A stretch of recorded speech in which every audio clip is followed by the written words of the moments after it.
John, Anik, and Kenny Florian podcast. John, Anik, and Kenny Florian. I f***ing love them. I can't get enough of them. Let's hear that Boston next. Big jab there from Duffy, and Frank Mir is hurt now. Down goes Duffy, out cold. Frank Mir does it again. Rock'em sock'em robots here. Oh my goodness. Hyperbole. They're a couple of absolutely self-involved bull artists. Here are your hosts, John, Anik, and Kenny Florian. Headshot, bang. Oh, done. Oh, great to be with you. Monday, April 10th, 2023, episode 402 of the Anik and Florian podcast. You know we love these pay-per-view recaps, but I am going to ask kindly of our listenership on the audio side to maybe check out the video on the DraftKings YouTube channel today, because I have a little special thing to show my man Ken-Flo. So, about a week ago, he knows what this is, right? So about a week ago, our executive producer, Cody Merrow, brought to my attention that there was a high school soccer photo from Dover Sherborne High School of Kenny Florian from the 1990s, late 80s. No, it was definitely the 90s. He's not that old, right? So that there was this high school soccer photo of Kenny Florian, somehow an original on Kodak paper, Kenny, on eBay. So I have that video, that photo to present to the audience here today. That is amazing. So wow. If you are only listening, I strongly recommend ingesting the video this week. So it looks as though you wrote your name, Kenny Florian, and Dover Soccer on a placard. And then later somebody wrote 37% on it. Do you know what that 37% means at all? I have no idea. So that was the photo that they used. I was on the Boston Herald's all soccer team or whatever the heck that was. And I believe that was the photo that the Boston Herald used, as like, the top whatever. Yeah. That's what it looks like. So that was the photo that they used, I believe. So I have no idea what the hell the top 37%. What does that mean? I don't think it means anything. No, I don't. I honestly think it was written on here mistakenly at some point, and then somebody lifted up and they're like, oh shit, I just wrote on this Boston Herald All-Star Ken-Flo picture. What am I going to do? I'll sell it on eBay, and maybe the president of Team Florian, John Anik, will buy it like 20 years down the line. So, well, this is amazing because I actually used to be a sports writer. I used to come up with like the high school girls volleyball all-star team and the high school boys wrestling all-star team for the Metro West Daily News. So here's your Ken-Flo all-star photo. And this is so open to interpretation. Partially the look on his face is like, Mom, I'm not going to fucking get this picture taken. But Kenny can be hostile. He can also be a super nice guy. So do you remember this time in your life? Were you upset that you had to go for this photo shoot, or were you happy with the acknowledgments? I do. I remember. I didn't make Boston Globe. I made Metro West. I made Boston Herald. I didn't make the Globe. That was the one you wanted to make. So I didn't make that one. But I was a little injured from my senior year, so I missed a few games. But I was probably close. But that's cool, man. That was my favorite sweatshirt in the whole world. That Adidas Equipment. It was that rust color. I remember that. That was my little weird soccer haircut, like skater cut. I don't know what the hell was going on there, but good times, dude. Wow. I was so young, so naive. This is amazing.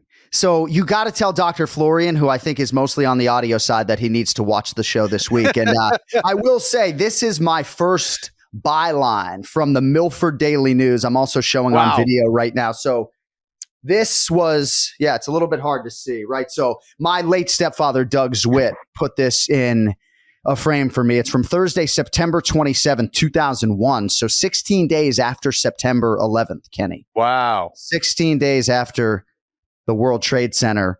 I was in Shrewsbury, Massachusetts, covering St. John's at Shrewsbury, 3-0 win in high school boys soccer over Franklin. And my late stepfather wrote, John, good luck. Hope to see you in Sports Illustrated soon. Sorry, Doug, never made Sports Illustrated, but it's slightly bigger than that, my friend. That's awesome, dude. Wow. All right. So little trip down memory lane. And again, if the doctor and Inez want the photo, you just let me know and I'll send that to wherever in the great state of I'm not gonna reveal where Kenny's parents are for fear that Kenny will show up at my door and I'll be looking to create space between me and him. All right. A lot to get to. Were you just in Las Vegas? You had another PFL show. I think it was Larissa Pacheco, if I'm not mistaken. That's correct. Yeah, she had a tough one against Julia Budd. It was a close one. And then you go back this Wednesday, PFL Live this Friday, Shane Burgos, Olivier Aubin-Mercier in the main event. Is that right? Correct. This guy always doing his research. Yes, absolutely. All right, that's a big main event. I'm excited for that. And there are going to be some Shane Burgos tie-ins today because he did fight both Billy Quarantillo and Edson Barboza, who compete in the co-main event this weekend live on ESPN from Kansas City, Missouri. But a lot to get to today. Bulk of the show, of course, is going to be UFC 287 recap. We'll be joined shortly by world-renowned boxing trainer Teddy Atlas, who has embraced mixed martial arts to such an extent. So we're very excited to have a quarter of an hour with Teddy Atlas. We'll also talk to Ray Longo. And then we've got 6 predictions from Ken-Flo and Brian Petrie for UFC Fight Night, Max Holloway and Arnold Allen. And then later this week, we're going to talk to diehard mixed martial arts fan Evan Longoria, he of the Arizona Diamondbacks. Maybe he'll tell us his net worth. Maybe he'll donate $500,000 to the show, Evan. Yes. I'm just kidding. But Evan Longoria is going to be in South Florida with his D-backs playing the Miami Marlins. We're going to catch him on his off day Thursday. So Ken-Flo probably won't be able to join us for that, but depending on the window, he will. And either way, you're getting Evan Longoria live on the DraftKings YouTube channel coming up this Thursday, as well as on the audio side as well. But let us get into what I called on the broadcast, Kenny, one of the biggest singular wins in mixed martial arts history, or combat sports history, you could say. Israel Adesanya over Alex Pereira by knockout at 4:21 of round 2. He becomes a 2-time UFC middleweight champion, one of the hardest things to do in this particular sport. Lose your belt and get it back. And about 5 months after he relinquished the title, Adesanya back on top of the world. Blown away. I was, my jaw was on the floor like so many others, like millions of others who saw that fight. We talk about this all the time, how another competitor can inspire you, can take you to new levels, and how also a loss can also take you to new levels and can rise you up and make you even more popular than before. I hate making these comparisons because it's so difficult and we become so nostalgic over the years that people get offended by these comparisons. But I think that if there's a boxing fight that would be somewhat fitting, okay, calm down, boxing fans, would be a George Foreman, Muhammad Ali type scenario where you have this killer who seemingly has this other fighter's number, but in like heroic fashion, you get this other fighter that goes to a different level, that goes to that dark place and finds a way to win, either by his own genius, his skill, or his toughness. And that was a beautiful demonstration by Israel Adesanya on how to do that against a guy who was a terrible matchup for him. He found a way to win. He did it by knockout in dramatic fashion, did it early, took a risk in doing so, and my goodness, hit just a nasty counter. It reminded me a lot of the Whitaker knockout, where he knew that this guy was going to extend himself. He lured him in, he set the trap, and caught him. Just brilliant stuff. I remember I had to do this against Alex Pereira when I was kind of shelling up, and I threw an elbow instead, sliced his nose, and got the doctor's stoppage. But it was a similar thing where you can look like you're in trouble, you're blocking, shelling up against a cage with nowhere to run, and that's when they're most vulnerable, because every time a fighter punches, they open up their central line. When you punch, that is precisely when you yourself are most vulnerable. And that's what happened with Pereira. And everyone's saying, oh, man, Pereira, he should have had his hands up, blah, blah, blah. Dude, he's got his hands down almost all the time. That's how he fights, not how he punches, So anyways, just an amazing thing there from Adesanya, man. There are a lot of layers to this fight. We can talk about the psychology for Israel Adesanya and all of the mental toughness that resides within that allowed him to take this fight quickly and maximize it with a performance like this. I do believe his thesis statement, Kenny, say less, do more, ties into what you were saying in terms of risk and willingness to. Cody's telling me right now all 3 judges gave Adesanya round 1. That surprises me. I feel like Pereira kind of got more done in that first 5 minutes, but I guess that's neither here nor there. But I do believe that in terms of Adesanya's mentality going in, Kenny, he was going to be riskier and more willing to take risks in those situations. But I absolutely take him at his word that he was playing possum a little bit up against the fence. And I do think you're right about well, I'll stop there because that elicited a reaction from you. What's your take on Adesanya and his proclamation that he was playing possum up against the fence? Okay, I have no idea because I'm not Israel Adesanya, but I will say this. I think there's a little bit of nuance that needs to be explained on my part from what I saw.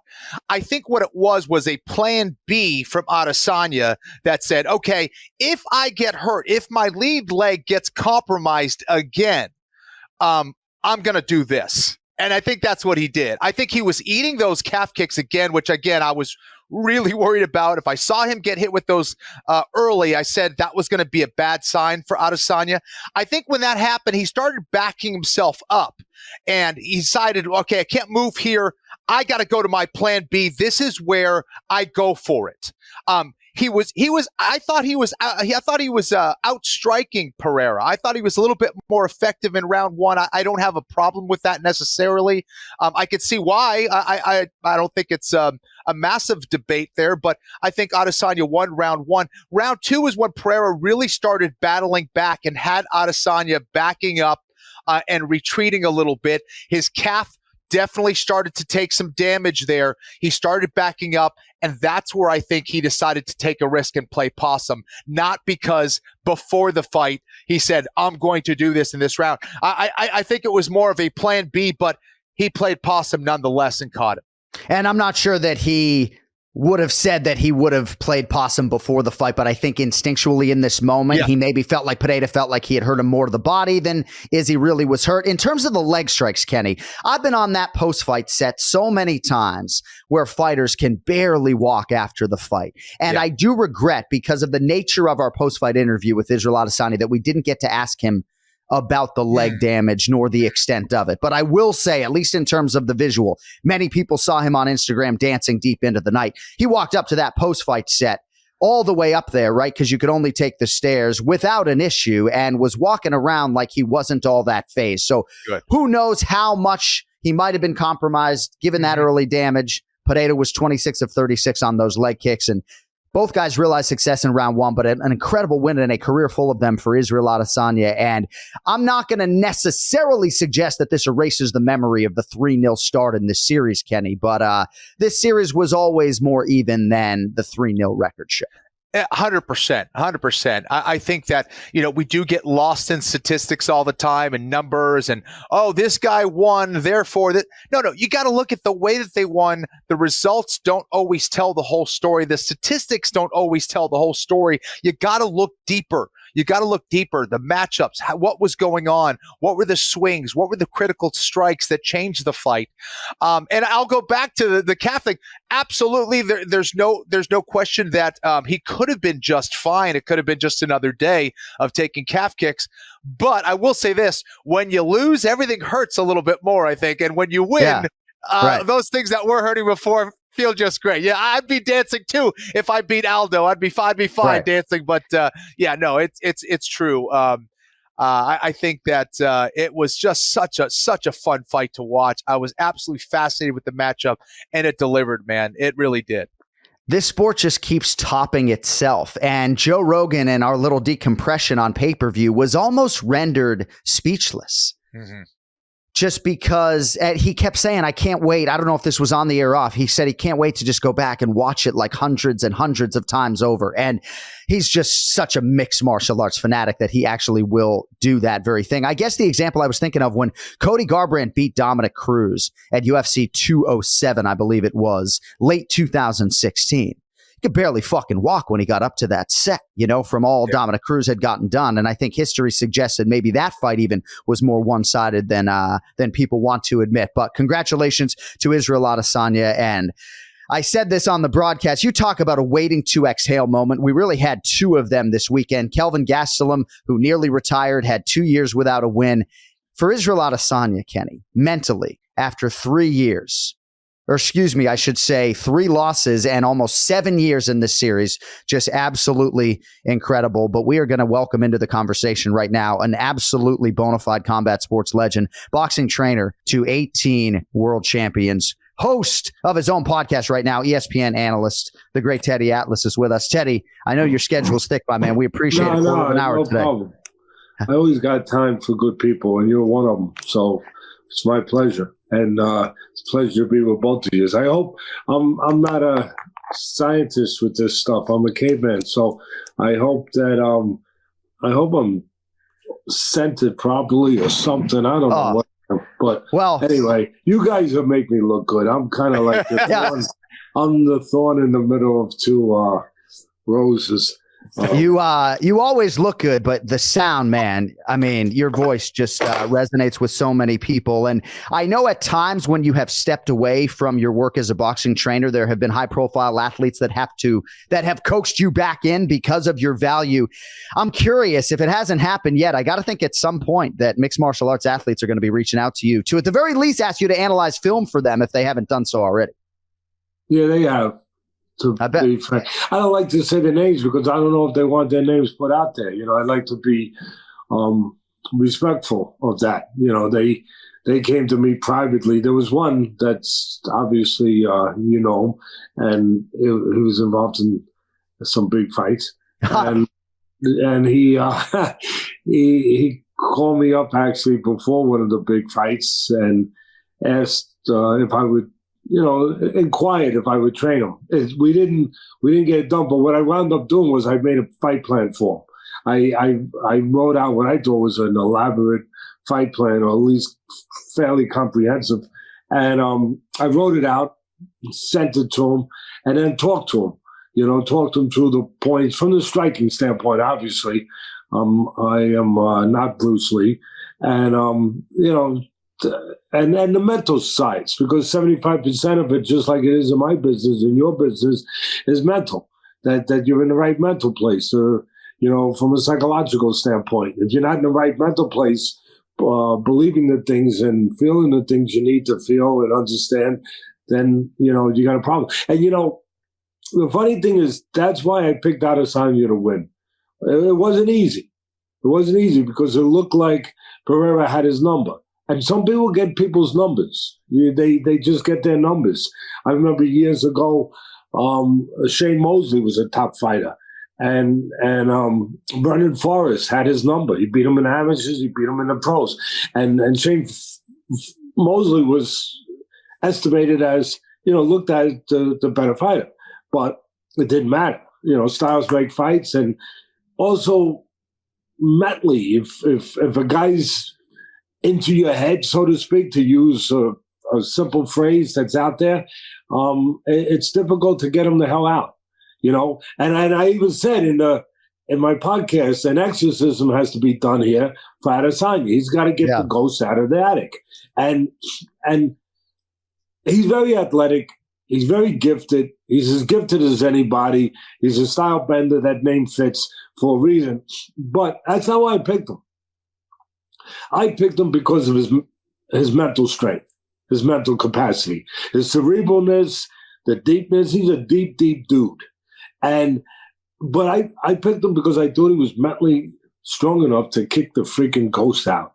Yeah. And not everybody is. Yeah. Another guy that might have had a number might have been that kind of fits the style a little bit similar in some ways to Adesanya. That was Roy Jones Jr.,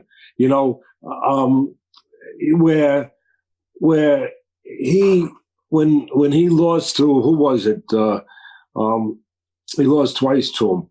I'm having one of Tarver, those. who? Tarver, Antonio Tarver. Thank you. And Tarver, it looked like Tarver had his number, but again, I just felt that this guy was sturdy enough mentally to put that where it needed to be put, to take it, remove it, kind of like a great golfer who can forget about that figure. You guys know about the bad shots, I'm sure, because I don't play golf. But and I probably damn good reason I don't. But you gotta have that short memory. You gotta be able to forget that you just went into the freaking swamp, with that last shot, and then you gotta put it on the green.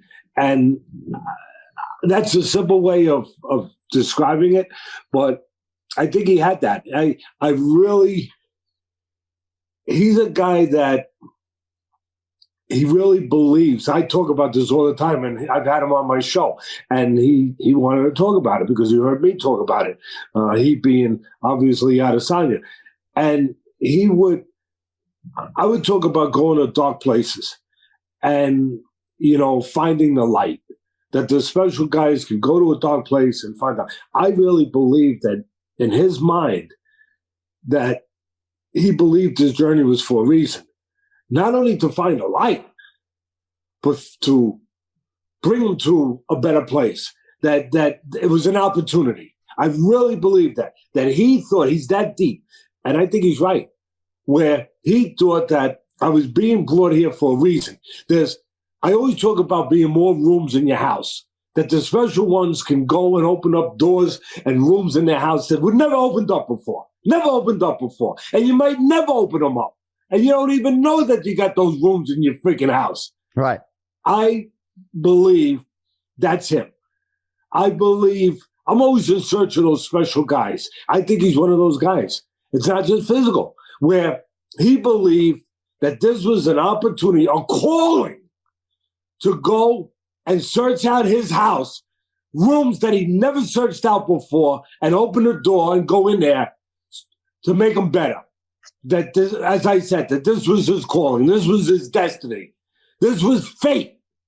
That he's supposed to go now and become better because he's forced to. I shouldn't even say forced to, because as I said before, it's the appropriate word, that he has the opportunity now, the calling now, to go to these further places and find out just how good can I be. He was challenged to find that out, and he met the challenge. But he believed it. I watched him coming out in the hallway. You guys are there. Right. You're feeling it. And he's coming out the tunnel, and I'm looking. I said, he's there. He's there. He's got, and he said something that was kind of parallel to what I just said. I know it just sounds like another thing that they say and people say in those situations, and it becomes cliche to a certain extent. But to me, he said, he was talking to himself, and he said, this is my effing house. Right. And I would think to myself, oh, he literally means his house. He literally means that. And I also saw some things that I tweeted. I've become a tweeter guy, whatever. I don't know. I would love it. I don't know how I make. Thank you. Well, and we put those tweets on the broadcast, right? Not because of your legendary status, bro. Those tweets make the air because of your analytics. So it's the brain, man. It's the brain. I get it. Look, I've been involved in this sport 50 years, and people laugh at me. They said, Teddy, you've been like on TV 40 years, and you still get excited when they put your tweets up. And he said, yeah, I do. I said, look, they put my tweet up. Wow, it's up there. So, and look, all full transparency, you got to be honest in life. I don't know how to even do it. I have to send it to like there's 3 guys. I got a Twitter team. Who's got a Twitter team? My God. Atlas does. I got a Twitter team, and I got to send it out to them. One of them is in LA. One of them is, where's the other guy? One of them is in, they're all over the place. And I send it out to them, and then they put it up. And then I get mad at them if they don't put it up fast enough. Hey, you got to go fast enough. Right. All right, Teddy, we'll get it up. Sorry. And they're just great guys. And I'm embarrassed. This is like way below their pay grade, and I got them tweeting. I mean, and they're all successful people. But there was a moment that I had tweeted before that I started being transported somewhere.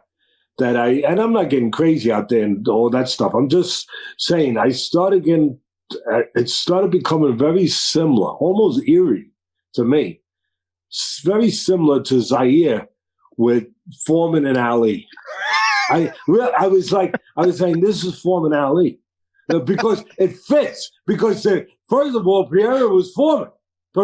He was Foreman. I mean, he's just a big, I don't want to call him a bully, but he was a bully. He was a big brute, and he's strong, and he's knocking houses over. He knocked out Joe Frazier, and here he is, and he already knocked this guy out, and he's going, and he's doing his thing, I'm all of a sudden he's up against the ropes, but it was the cage. And he's up against your guys, it's the cage. And I said, just before it happened, I said, that's the rope-a-dope. I said, it's the rope-a-dope. And I'm trying to tweet it fast. I'm trying to tweet it quick enough to get it out there on time, to hit it before somebody else says it. You want to be the guy. And I got pride, I'm with this stuff. And I'm seeing it, and he got hurt in the leg. He got definitely impacted with a punch. There was a nice body punch too. I don't know if these, and he got impacted with a knee, but it wasn't full. It wasn't fully clean. He was still okay. He was still there. He was still in the driver's seat. He was still in control, and he was looking. And I said, "Oh my God, he's looking. He's waiting for a mistake." And bang, he made the mistake. And part of it was mental too. We're in the mental place where Pereira assumed that it was all him. That his victory did him a disservice in this fight. Yeah, it did him a disservice. It conspired against him. Because now he said, okay, yeah, I've been here before. I'm just going to get rid of the guy. And he forgot what Yogi Berra said. It ain't over till it's over, baby. And, I always say you can't take a picture after you punch. You can't take a picture because the flash balls will not be the ones you think they are. They won't be. So what does he do? And it was a no-no. And I tweeted that too. For me, I do not allow fighters to ever, I'll jump in the ring and stop it. I will not let them lead with a left hook in front. You know why? Because it's in front of the right hand. And guess what? It's simple geometry. I didn't go to school too much, but I learned that straight beats round. It always does. And he's throwing a left hook. I said, oh my God. And he's throwing a left hook right in front of him. Bang! He opened the door for the right hand. He didn't get, it wasn't created by Adesanya. It was timed by him because he was cognizant of everything, because he was calm, because he believed, because he was here, because he wasn't in a fog. Even before the fight that I described, a lot of guys would have been in a fog. They would have. He had the fog lights on, cutting right through the mist, the fog lights. Because he knew what he had, why he was there, what his purpose was. He understood that. He was in control. And it was the same thing. He actually knew a moment would come. I know that's crazy. You ask him. I guarantee you he's going to tell you that. He knew that there was going, even when he got hurt, there was going to be a moment. There's going to be a moment the guy's going to make a mistake. And listen, he had a damn good reason to feel that way. The first fight he hurt him, but he ran out of time. It was right before, the bell. So he knew that he believed he was going to, and there it was. This is the moment. The rope-a-dope Zaire, except it was in Miami. And here it is. And he's there, and he does the thing I always say is taboo. He leads with the left hook. He throws it. He opens the door. And bang, the right hand. And he wasn't playing. Another one. And the second one was placed behind the ear. Yeah. That destroys your equilibrium. I don't think he ever saw the punches coming. I think the last thing that Pereira remembered was, I'm throwing a left hook. I'm getting rid of this guy. And then next thing you know, somebody is saying, hey, come over here, wake up. We got to get you to a stool. And that was it. And then with the hammer fist, it wasn't necessary. It wasn't because he was gone. But what was necessary was where he was locked in mentally.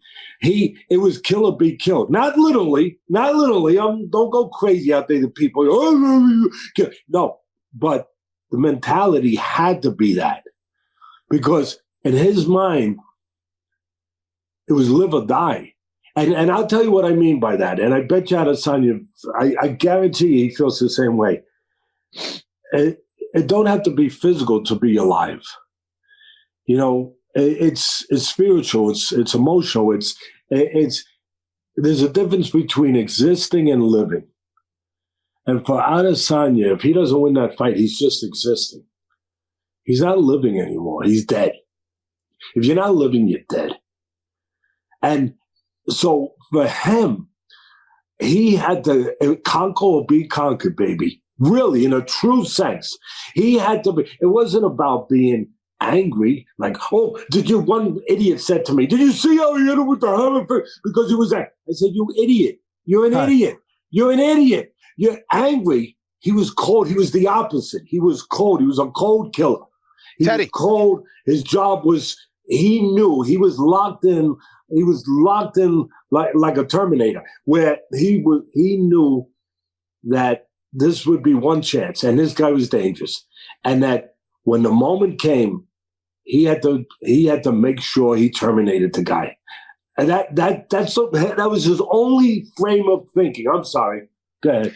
Teddy, I wanted to ask you, I don't want to miss out on the opportunity to pick your brain, but for me, Adesanya is that perfect balance of intelligence, toughness, technique, all that stuff. He's a rare breed. How rare is that? You've been around a lot of champions, a lot of great fighters, but how rare is that combination when you get the only one I can think of right now off my head, because you're hitting me with tough questions. Yes. And the only one I gotta come right back. The only one that comes to me is Muhammad Ali.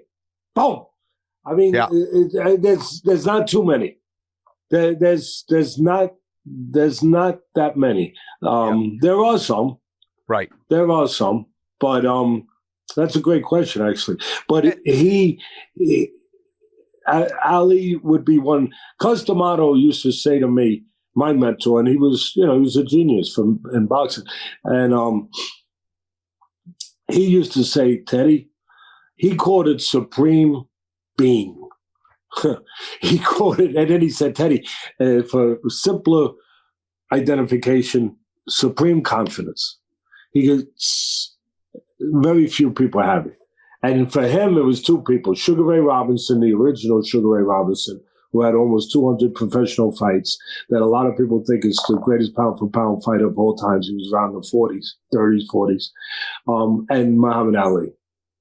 That they believe that they're there for a purpose, other than, what maybe a lot of people think of, only taking care of their family, which is a great purpose, don't get me wrong.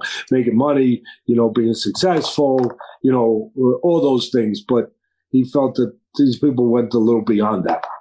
And I think in certain ways that Adesanya goes a little bit beyond that.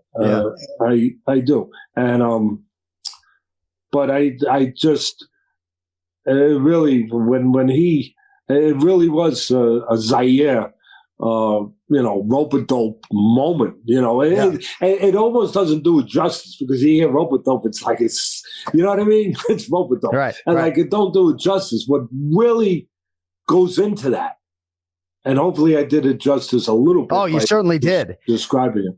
And we book you before this result. So as I'm getting back to the hotel, I'm thinking, I love that I get to talk to Teddy. And when I went on your podcast, The Fight with Teddy Atlas, we bemoaned the fact that we didn't have more time. Next time, we're going to book you for a power hour. But in the nature of time, because we have a few more minutes, I just wanted to ask you this. And I'm not kissing your ass. Like, we're all so thankful to have you in the MMA space. That is what I believe in my heart. You've added so much to our space in a short amount of time. Thank you for allowing me. Thank you guys for allowing, I say, this boxing primate to come into your guys' world of royalty. And I really, but I mean it from my heart, that you guys are the best. You guys, have earned those seats. And thanks for allowing me to share space with you.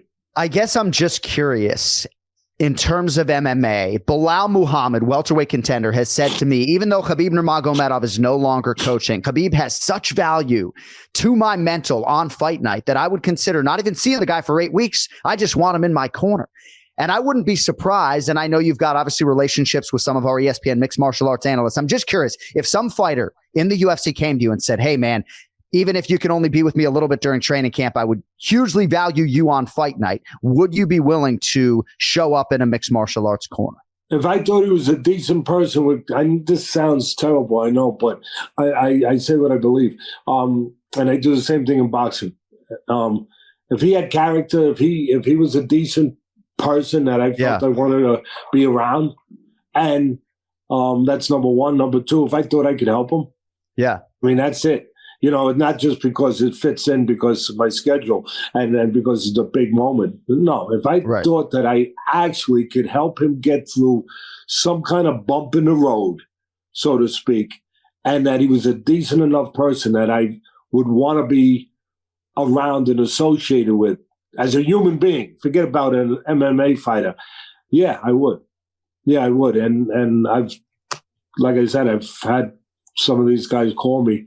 One of them, I know it's going to drive you nuts that let's act like I'm teasing a little bit. Yeah. One of them called me. He sent me a text at 3 a.m. I said, "This ain't good. There's bats in a belfry. There's some sort of floating around. That there's a reason he's texting me at 3 a.m. But and I'll finish my side of it with my great mentor, Customano. He had a pretty famous client, if you will, that nobody knew about, that used to call him in the same sort of way. His name was, we mentioned him earlier, Muhammad Ali.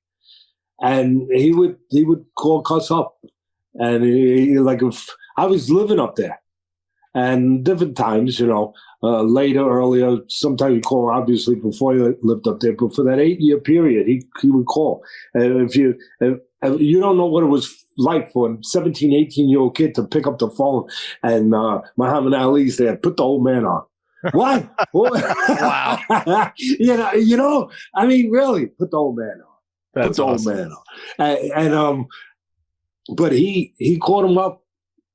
He called him up before the Foreman fight, and he said, because everybody is telling me I'm going to get killed, which they were, and this is going to be the end of me. There's some people that actually think I'm physically going to get killed, and he said, my own people. I mean, it's a legendary story that when he was coming out of the tunnel in Zaire with 100,000 people, whatever, waiting for this historic moment to fight this beast, right? He looked back and his crew was like, and he said to him, he goes, "We're not going to a funeral. What is wrong with you people? What is wrong? We're going to a victory over here." Yeah. And so anyway, he would call Kai, and I remember the one. I finished up on it fast. I'm sorry if I'm taking too much time. No, you're good. And he called him before that fight, the Foreman fight, and he said, "Cuz everyone thinks, obviously I'm in great peril here. What do I do?" And he said, "This man's a bully. This man has no respect for you. This man has had his way. This man has never truly been tested in a way, And George Foreman's one of the greatest of all time because he transformed himself into a great fighter a second time, even greater, because he learned the difference between the truth and the lie. You know what the difference between the truth and the lie? I always tell my fighters, it's that when the pressure comes, when the moment comes, just like it came with Adesanya, but when the moment comes, the lie is that you no longer have a say in what's going to happen. That is not in your control. You feel that way. The fog takes you over. The mist takes you over. You no longer have a say in what's going to happen. And that's a lie. And it happened to Foreman. That Ali made him believe that he no longer had a say in what was going to happen. He made him believe that. The truth is, you always have a say. It's always your choice until you make it not your choice. You give it up. Nobody takes it. Nobody. And what Cuss was telling Ali when he called him before the Foreman fight was that, and Foreman, the point I want to give Foreman credit is he became better in his second life as a fighter. He became stronger mentally. He wasn't as good athletically, but he was better mentally, much better. And he won the title at 45 against my guy. My guy. Jeez, I should hate Foreman, but I love him and I respect him because of what he did and what I know that he did. And I understand what it took to do it. So when Ali called him before the Foreman fight, called Cuss. Cuss said, look, everyone's going to tell you to run. First of all, you can't move the way you used to, obviously. He wasn't able to do that no more. But he said, that's not what I would advise you to do. So he said, okay, old man, what do I do? He said, well, this guy has no respect for you, as I said. This guy thinks he's going to go right through you like he's gone through everybody else. And you gotta let this guy know that this is different right from the beginning. Go right out there and hit him a right hand. He said, go right across the ring. He goes, you're crazy, old man. He said, that's a you know how Ali was. That's a beast over there. That's a like a bear. Like Sonny Liston, whatever. And he said, listen to me. You're gonna listen to me? Don't call me if you're not gonna listen to me. He said, I'm listening, old man. You go out there and you hit him a right hand, and you send a message. Tonight is different. Tonight is different. There's no cooperation tonight. You understand that word? Wow. No cooperation tonight. Because he beat a lot of guys. Yeah, physically he hit them. I get it. But there was a lot of cooperation where guys they laid themselves down. They got overtaken by the enormity, the power of the man, the what the man represented, the intimidation of it, all of it. It became too much. And Cuss wanted to make sure that didn't become too much. And he wanted to send a message that he said, this guy's just a man. Everyone's making him this monster. He's just a man. He said, you got to go out there, hit him, and send a message. Not tonight. No cooperation tonight. I'm giving you nothing. And I tell you, the message was received. The message was at the end. Quite frankly, Foreman can say this now. I love Foreman, and he's done such great things afterwards. But he gave up. He submitted.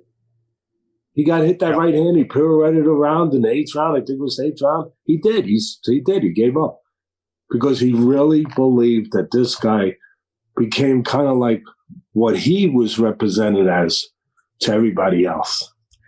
He became that boogeyman. Ali became. I think that's beautifully said. Teddy, I want to pick your brain one more thing. I know you're busy. I want to ask you one more question. No problem. Is there something that you see in mixed martial arts on a striking level, on a technical level, maybe one or two things that you could recommend that you could say, I would like to see more of this from MMA fighters? What are one or two things that you think MMA guys can learn from boxers on a technical level that you'd like to see more of?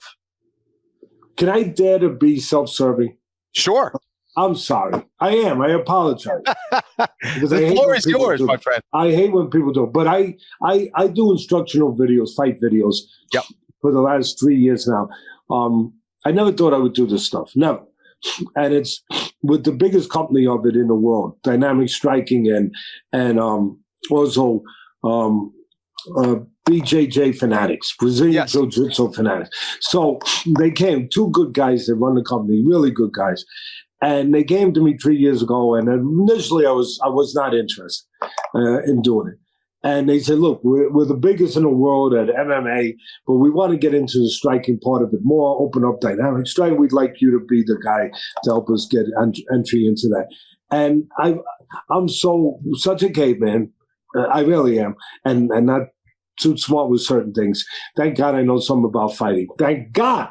And I said to my daughter, they're going to sell these things. Yeah, Dad, they're going to. I said, how are they going to? Do they make videos? She said, Dad, don't tell anyone that because really it's embarrassing. Please, I love you. I'm your daughter. But please. I said, well, how are they going to sell it? And he said, they do streaming. I said, streaming, forget it. I don't know what that is. I said, nobody's going to buy the damn thing. I ain't doing it. So my daughter dragged me into it. We went into the gym. We did it. 5 hours, we did the first one. Teddy Atlas, the basics of boxing, whatever, right? Elementary. And 2 weeks later, they call up, say it's our number one seller. And we'd like to continue down this road. Long story short, fast forward, we've done 18 of them. Now, all of them were boxing.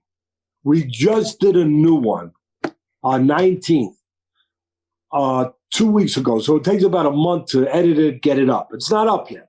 Yep. It's the first one that is geared for MMA.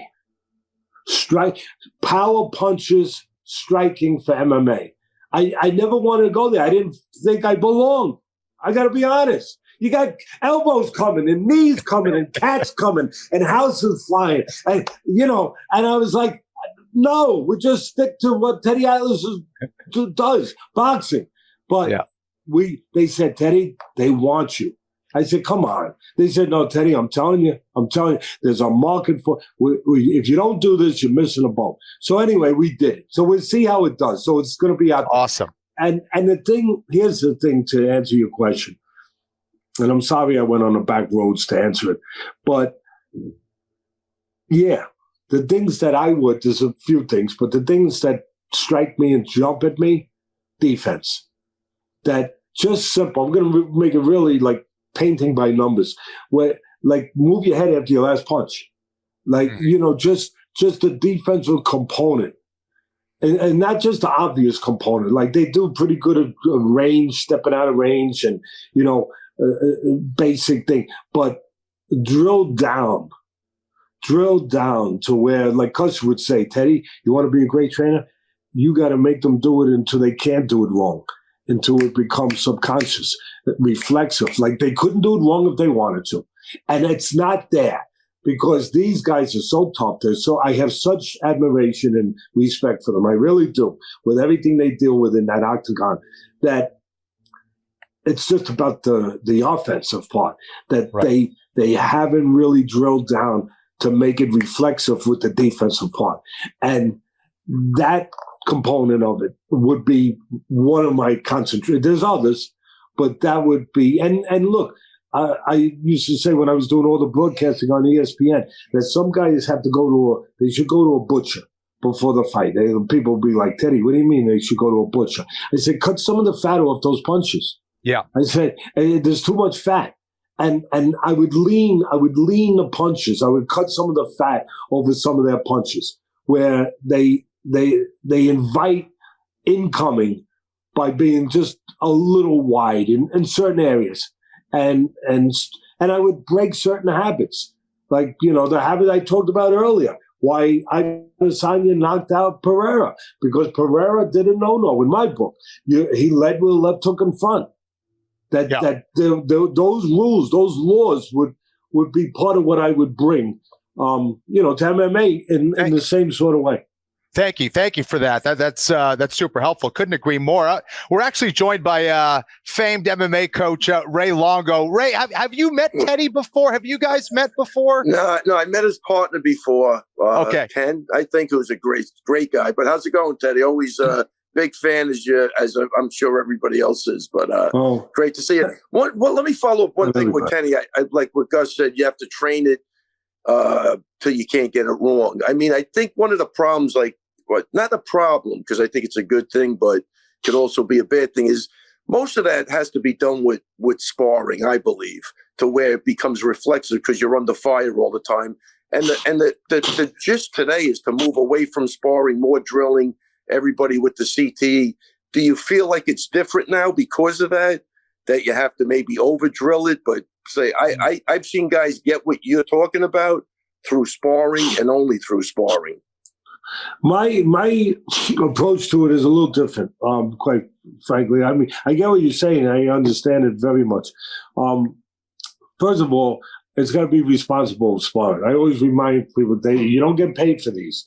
There's no winner or loser. There's no judging who got the. This is about learning. And it's not about leaving it in the gym and burning yourself up in the gym, and getting damaged in the gym. It's about learning. And so it should be responsible, controlled, monitored sparring. I only let guys spar for whatever period of time I decided should be during the camp, 3 days a week. That's it. And as far as the teaching part of it, I drill without the sparring. And I'll tell you why. There's too much emotion, too much fear. And I'm not afraid to use that word, where you're just surviving. You're just having to, as you said it very well, where you have to just get in there and get it done and just do it and react and just whatever comes natural to a certain extent. And I want to form habits that later become natural. They're not natural. I know they're not natural. You know it's natural? I'll get a kid and get him to throw punches, a kid that never went in the gym, but he won't slip the punches, he won't weave the punches. That's not natural. That has to be taught. So I will put the time in where I will get in the ring with them, whether it's with the pads or just my hands. I do it the old-fashioned way, just hands, because the pads sometimes, it's not true to what's really happening because it's too spread out. You put the pads out here, you got guys punching out. It's not really always honest. The hands could be right here, and it's just a little bit more true to the actuality of what you want the guy to do and what he's doing and what he's dealing with and where the punches are coming from. So I'll get in there, and I will just drill him where after he punches, I throw a punch at him, he's got to move his head. And I will drill him for hours every day. It's a lot of time and it's a lot of work, but it pays off.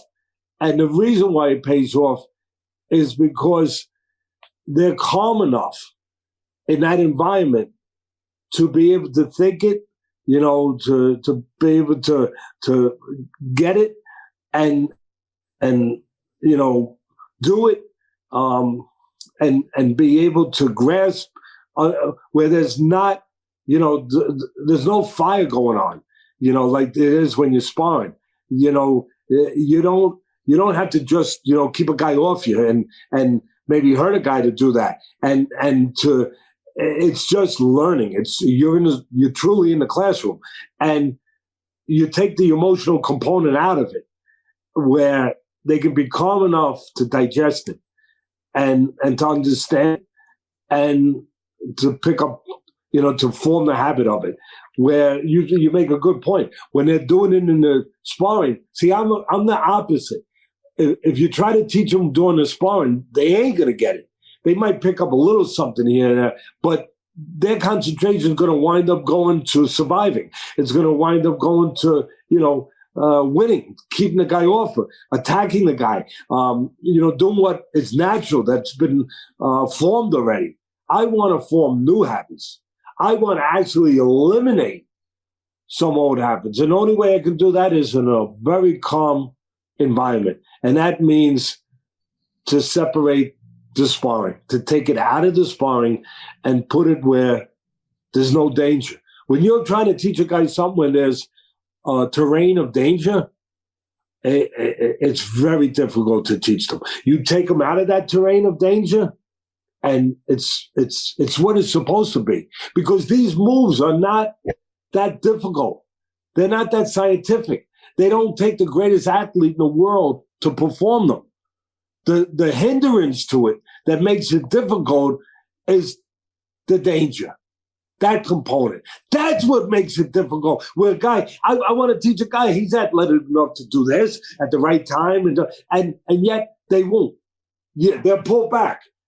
Right. They reflexively pull back from it instead of doing that because of the component of danger. And when you remove that, you can be you get it to pure teaching.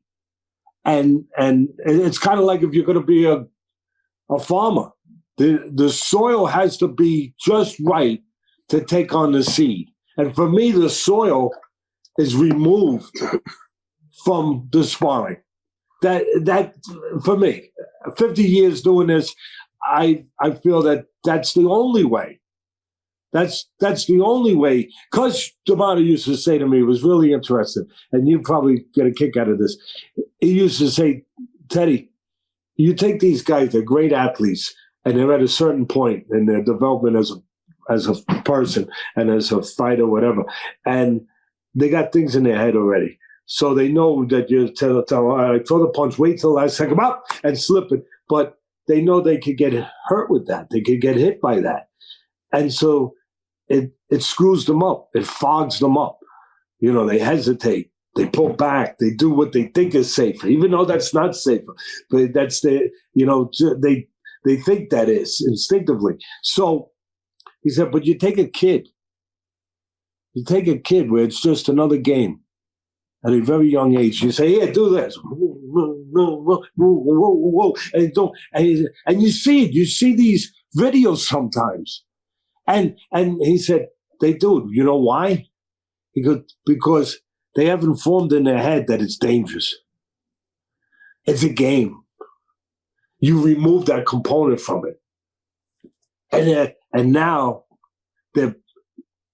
they are the purest form of a student.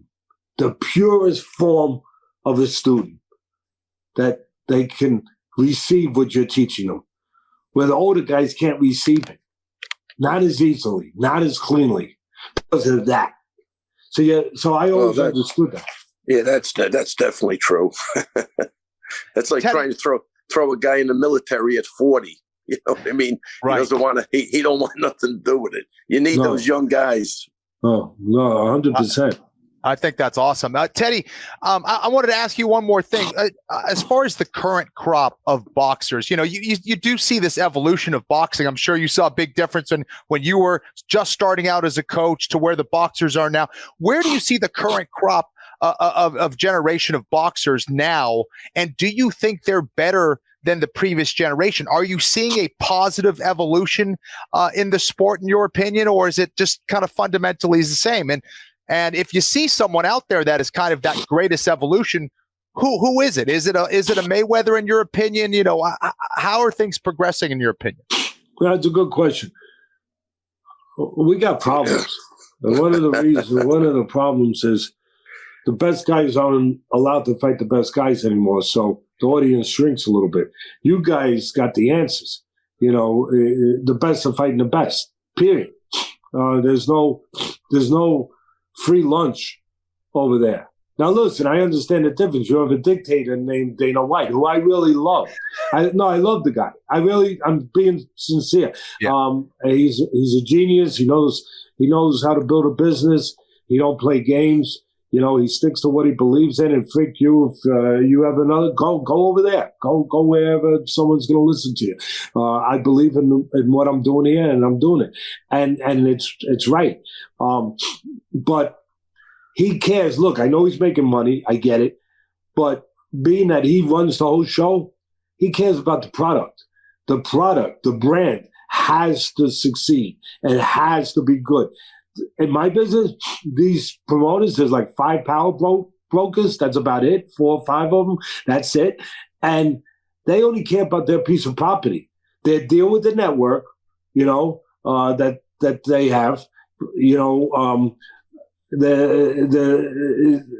deal with, you know, that's their money.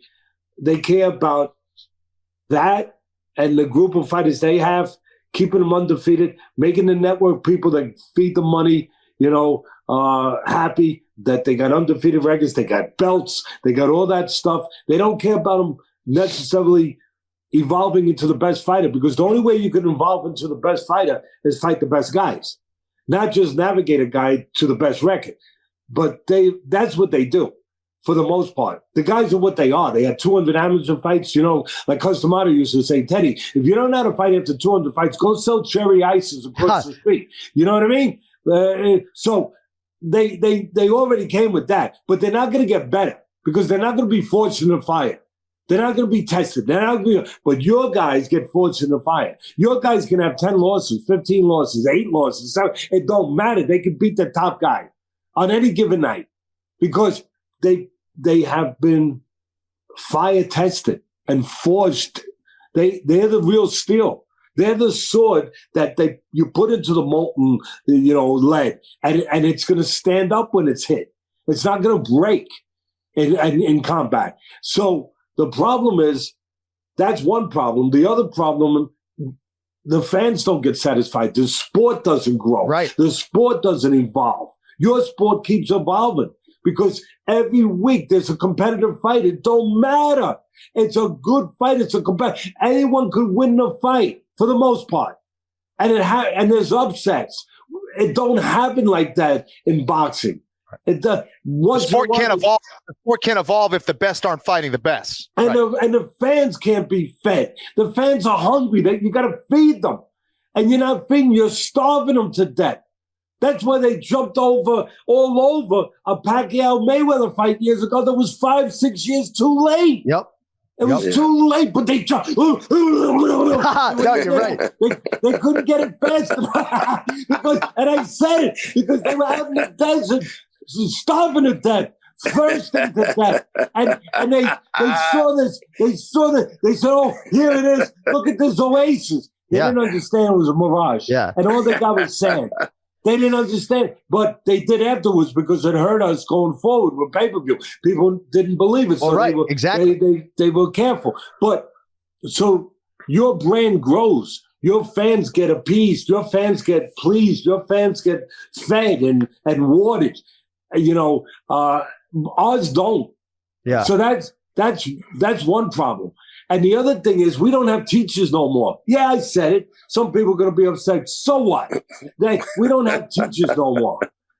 We just got guys, they throw towels and there's no process to say you shouldn't be training a fighter. That could be dangerous for his health. You shouldn't be there. You were just, flipping eggs yesterday somewhere, and then somebody told you that there was a gym over there where there were fighters there. You came in and all of a sudden you had a towel on you, you wiped off the yolk off your face. You walked in there and you say, "Hey, and you talk some guy into it because again, there's nobody. There's nobody saying you can't just get a license. You can't just train somebody. You have to have an apprenticeship. You have to have a background. You have to have served time and in the business. But so you got that situation. So you got no teachers. So the fighters learn. They get 200 amateur fights. They learn, or they quit, or they learn from fighting, and they have the talent and it gets developed. But they don't necessarily evolve into the best fighter they could because of what I just laid out for you. And there's another problem, is too many options. See, the fighters in the old days, they were better for several reasons. One, they fought the best competitions. You get better. That's it. You don't need Teddy Atlas to tell you. You get better. But also, there was less options. Nowadays, it's like, they ask you, like 4,000 questions before they accept a fight. Well, did you check this? Did you check that? Does he have this? Does he have? Okay, can I do it? I mean, that's just the way of the world. It's the way of the world to a certain extent. But in your business, you don't have that many options. And, and it's mandated that you understand that you better make the best of these and be ready for these opportunities. So there's too many options. They're not as strong mentally. Some of them, hey, look, we got some really good fighters. There's no doubt about it. But as far as the question you asked me, as far as the depth of it, the amount of it, no, definitely not. No way. No. You go back in the 80s. That was the healthiest time. For me, the 30s, the 40s, the 20s, you had the greatest fighters. Some of them had 200, 300 professional fights. It was crazy. But you're never going to have that era. I get it. Yeah. But now, I mean, Henry Armstrong fought like 30 times in 1 year. These guys, if they fight 30 times, they had like 2 careers. You know what I mean? But you're not going to get guys like that. And he had the greatest fighting nickname, Homicide Hank. Cus used to say, these guys, Homicide Hank, baby. Like people back in those days just say, when and how much? That was it. Yeah. And then that's all. That's all they cared about. But if you got a call nowadays, Cus used to say, who might fight? Who might fight? What's the social security number? What's his address? What's his cell phone? I want to call him. They go through all that stuff, right? So Cus said, all you have to do to shut those guys up, all you have to do, listen, you're fighting Homicide Hank. Click! Hello. Hello. I ain't fighting homicide, Hank. So, look, in all seriousness, you don't have as many good fighters. You got some. Crawford is incredible. Spence, he's a horse. Crawford is so instinctual. He can punch, he carried up in weight, and he's mental. He's cerebral. He figures it out. He's one of these guys. Coach used to say the great ones, Teddy, they create it as they do it. Adesanya does that. They actually can create it as it's happening. Very few can do that. Yeah. And I actually broke down film for ESPN years ago for Crawford in his formative fights. And I wanted to understand them. And I'm all by myself looking at these, and I'm watching. It was his first big fight before he got to where he got. And he gets hurt.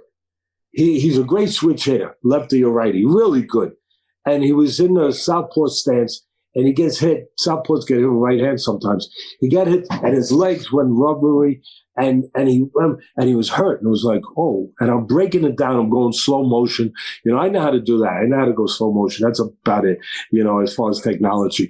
And I'm looking at it, and I said, oh, my God, did he just do what I think he did? And I guarantee he doesn't know he did this. And in the midst of being hurt, as he went back to, get himself together, he switches from southpaw to orthodox to take the right hand away. And knowing that the fighter who was coming after him was going to load up on right hands, he would probably get a little fat, a little over anxious, and he'd be vulnerable to a left hook counter. Oh, my God. And I said, I got to watch it. I had to watch it. I was like Joe Rogan. I said, I'm going to watch this 1 million times. And I watch it again. I watch it again. I said, holy crap, he did it. He switched, and he didn't even know he did. So anyway, I get him in front of the film, and I show it to him. I said, Terrence, I want you to see this. And he's looking at it. He said, you did that? He goes, no. You ever see that before? He goes, never. This is the first time I'm realizing. I said, you just did it. Do you know that you just instinctually, innately just did it? Yeah. He's one of the special ones. There's a few of them. But back in the 80s, we don't want to go to the 30s. That's a little too far for people. But that was the healthiest time in my sport. And there was a couple reasons why. You had network TV, that it was free TV, that everyone, you could identify with these guys. You got to know who they were, so everybody could see it on ABC, on Wide World of Sport on Saturday, Sunday afternoons, whatever, NBC, whatever it was. So that was number one. But here's the real reason. You had talented fighters, but you have talented fighters today too. But back then, they actually fought everybody. They fought the talented fighters. And that's a novel idea. They actually fought other really talented fighters. And so you had Duran fighting Hearns. Duran fighting Leonard. You had Leonard fighting Hearns. You had Marvin Hagler in there. You had Pernell Whitaker. You had all these great fights. And you got some really talented fighters today. But they were fighting each other. The best were fighting the best. They were becoming better. And the fans were being satisfied, and the sport was growing because of that. So that is, I hope I answered your question. That's the disparities as far as then and now and what's missing. Well, I hope, Teddy, that you'll accept my apology, right? Because I get the legend Teddy Atlas on my podcast. And for the first time, Teddy and Ray and Kenny, in my broadcasting career, I get a call from Stephen A. Smith to go on First Take. What's a man to do, right? What's a man to do? So I broke away for 10 minutes. Other than my children, Teddy, that's the only reason why I would do that. But I just want to apologize. That was unforeseen. I had to break away. Since you're still here. For Stephen A is one of those, what I said earlier. I care about being around good people. Forget the fact that he can talk fast. He can actually out-talk me. It's unbelievable. But it really, it's not too many. There's not too many. It's close. But forget about the fact that he uses good words and he can put him together in the right, frame him in the right way. He's a decent person that cares about the right things. And so if you would have told me, and I'm not going to mention some of the names, but if you would have told me a couple other names, I would have been like, John, I'm a little disappointed over here. I am, but no, I'm not disappointed at all in what you just said, and talking to a really good person. And you guys obviously are good people. And so as I understand it, you're going to be with us at UFC 288 in Newark, New Jersey. Am I allowed to say that? Yeah.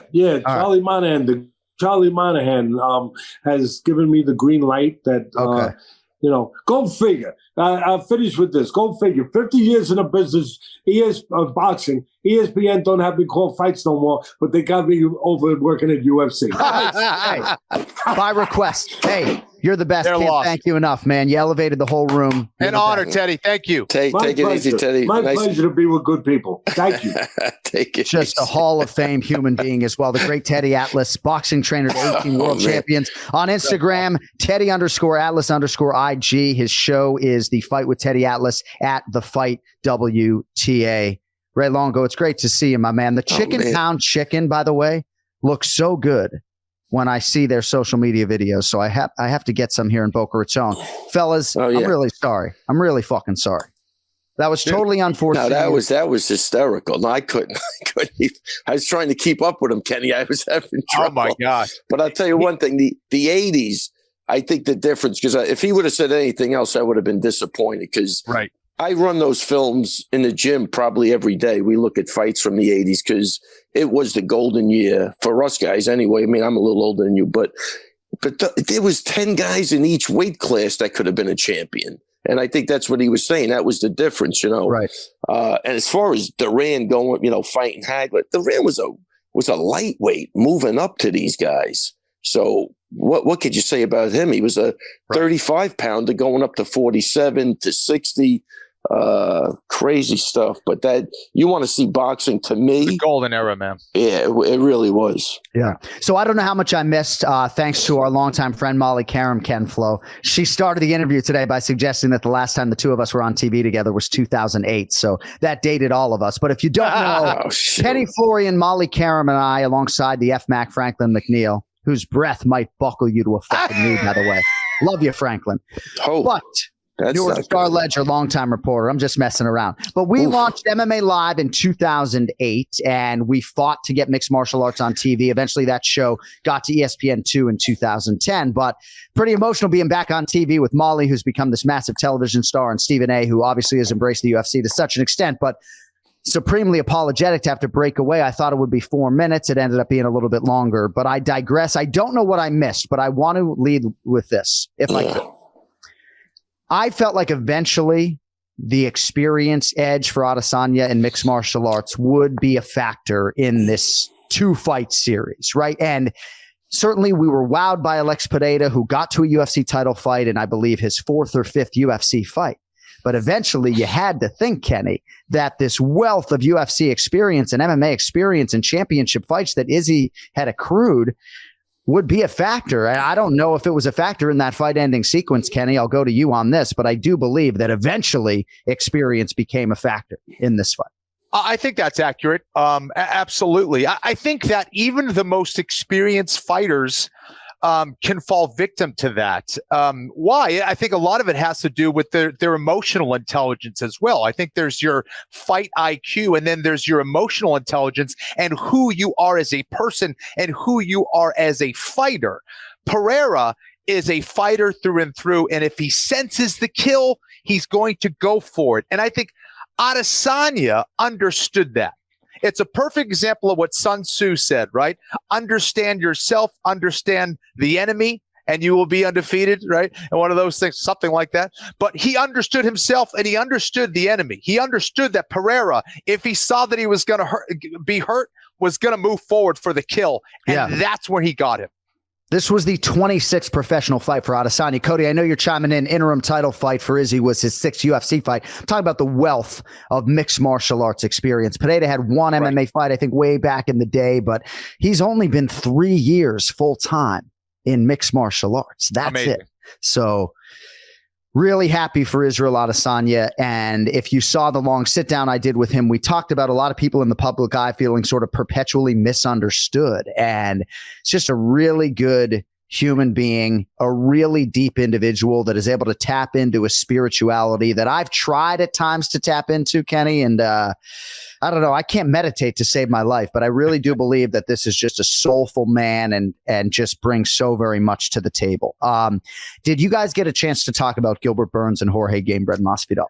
We did not. We did not. So that's pretty wild. You guys have been ripping for fucking 60 minutes. You didn't talk about Gilbert Burns. I didn't want to interrupt Teddy Atlas. I just let him go. I wound him up and just let him go, man. It was an absolute honor to just hear him talk. There are so many different ways to attack this Burns-Masvidal fight. We could do career retrospective stuff on Jorge Masvidal and his entire legacy, but Gilbert Burns is back on a championship trajectory. The Neil Magny win, the win over Jorge Masvidal. He did allege that he felt like Masvidal was lotioned up. I don't know if that crossed your weight, Kenny, that he said that he felt like George had been lotioned up all day and he was pretty slippery. But ultimately, there were people, Dustin Poirier and others, that did not believe Burns was going to be able to realize success with his takedown game. He was able to take Masvidal down 4 times, keep him there at times, also opened up some of his striking, and a pretty clear decision result for Gilbert Burns. Yeah, I think that was kind of the more surprising part, and I think it certainly played a role in how successful he was against Masvidal. There's no question in my mind that Gilbert Burns' timing and his technical acumen when it comes to the takedown game has been much improved. But I also think you also have to acknowledge that Jorge Masvidal, his reaction time, and I mentioned it on the last podcast, just isn't what it used to be. He wasn't seeing the punches the way he used to, and he wasn't seeing the entries into the legs, into the clinches like he used to. And Gilbert Burns took full advantage of that. I think that he was landing a lot of right hands because of it, and he was landing a lot of entries into the legs because of it as well. And Masvidal just seemed like he was just a little bit too slow for Gilbert. Gilbert was always a step ahead, man. Yeah, I agree. I think we said it even last week is that, I don't know, he looked slow, and I think that was the difference in the fight. I think he made the right decision with retiring. It was great to see him with his family. You know, you got a street kid, a total street kid growing up in Miami who looks like he evolved into just a great father and a nice guy. And to me, that's the story. And again, we've talked about this in the past. Guys going out, you know, with their retirement fights that, you know, they give him a horrible fight. This was a good fight. You know what I mean? He 100% lost, but he got out of there, you know, with his dignity and everything else that a lot of guys don't. They get knocked silly, and I think it's horrible. But that was a great fight to retire. He's in front of his hometown crowd. I thought it was just great with his kids in there. Great guy. Did, you know, well, what else could he do for the sport? I mean, he made the most of what he had, and I think he's going to have a great time. He said he made his money, and he looks like he's at peace with everything. And we'll see what happens. But that to me was the story, is just the evolution of a kid who was fighting with Kimbo Slice, ending up, you know, retiring in front of his hometown with the biggest organization in the world, and having his kids sharing the process. At that age, everything looked perfect to me for that. So happy for Hoy. Always loved watching him fight. Let me say one quick thing. Israel Adesanya, man, I will say, you know, I thought he was coming back too soon. I didn't like it, but man, I just to speak to the character of that guy, losing 3 times, being knocked out twice, still having the balls to go back in there where this could have been a total disaster. And the fight wasn't moving in his direction by no means. You know, he's getting his leg chopped up pretty good. What he did, I think, was unbelievable for such a variety of reasons. And if he really rope-a-doped him, then my hat's really off to you. But I think he probably did. But you could see he came out guns blazing after he was covering up. But I think what he did is absolutely remarkable. He's just a mental giant. Kenny, he said to me on the post-fight show that he believes he can actually raise his own testosterone with his brain. Now, I wouldn't even put it fucking past him. Like Dr. Florian, if you're listening, maybe not possible. I don't know. But he is on a mental level that is just so superior to, I think, a lot of this roster. And that's what allowed him to walk back in this setting. And Teddy Atlas said about an hour ago that had he lost this fight, he would just be existing and not living. And I think there's a lot of truth there. If he had gone down 4-0 to Alex Pereira, which certainly was not out of the realm of possibility, man, that's a bitter, bitter pill to swallow, right? And that's just incredible that he was able to exercise those demons in those ways. We have so much to talk about today, but Ray, like, I bought this picture of Kenny on eBay, and I just have to show you. Who's that? The Fonz? I'm sorry. I'm so distracted by this. Did you take that from Happy Days? Let me see that again. Holy crap. Hey, this was Kenny Florian's 1994 Boston Herald All-Star soccer photo. And this is the original. This is the original Kodak that somebody from the Boston Herald archive sold to somebody on eBay. And I bought it on eBay. And now it's in the rightful place at the home of the president of Team Florian. You guys really do have a special relationship. Thank you. Awkward, but special. Yeah. Dude, I'm not even going to say No, do it, John. Come on. No, I'm just saying, I would French kiss Ken-Flo before I French kiss a lot of women out there. God. Like, I am straight as an arrow. Now I'm going to have to get out of here. I would kiss Kenny before I would kiss a lot of women. Wow. That's the opening for the latest podcast. That's going to. There are a lot of women who are like homelier than a stump. It's not some crazy statement, folks. I tell you. So. Jorge Masvidal, I met him in 2009, Bellator 1. And if memory serves, and I might be exaggerating a little bit, but you see Nate Diaz immortalized behind me. And part of the reason I got the 209 tattoo is because I relate to the Diaz brothers on a number of different levels. No, I didn't grow up the way they did, right? But I respect that they are true to who they are. They never stepped away from who they truly were. And Masvidal is very much that guy. And I remember he missed weight, I think, for his Bellator debut. And Bjorn Rebney, our CEO, walked in and was like, George, you're one of our big stars, you and Eddie Alvarez, we really need you to go cut the final 2 pounds. And he's like, fuck you, I'm not doing it. And it was something to that effect. I really believe it was that. And I was like, man, this guy's the fucking man. Look at him just stand up to the CEO. This CEO that really intimidated me, did Rebney every time he walked into the goddamn room, even though I really saw eye to eye with Bjorn. So I don't know. I just really feel like Masvidal has carried himself the right way. And going into 2019, there were a lot of different labels you could have placed upon his career. 2019 was the year of Gamebred, knocked out Askren, knocked out Till, finished Nate Diaz on cuts, and changed his life financially forever. So very happy for Jorge Masvidal. As far as this welterweight division is concerned, Ken-Flo, and Ray, how much time do you have, by the way? I got another 10, 15 minutes. Okay. All right. So in terms of this welterweight pecking order, Kenny, Leon Edwards presumably will fight Colby Covington next. There was no big statement in this Gilbert Burns-Jorge Masvidal fight, so I don't believe that Dana and Hunter are going to step off of that. Right. Seemed as though Gilbert Burns sort of intimated, hey, if you're not going to put me in a championship setting, you need to sort of release me. And so maybe there's some rumblings now that Gilbert Burns would be the backup.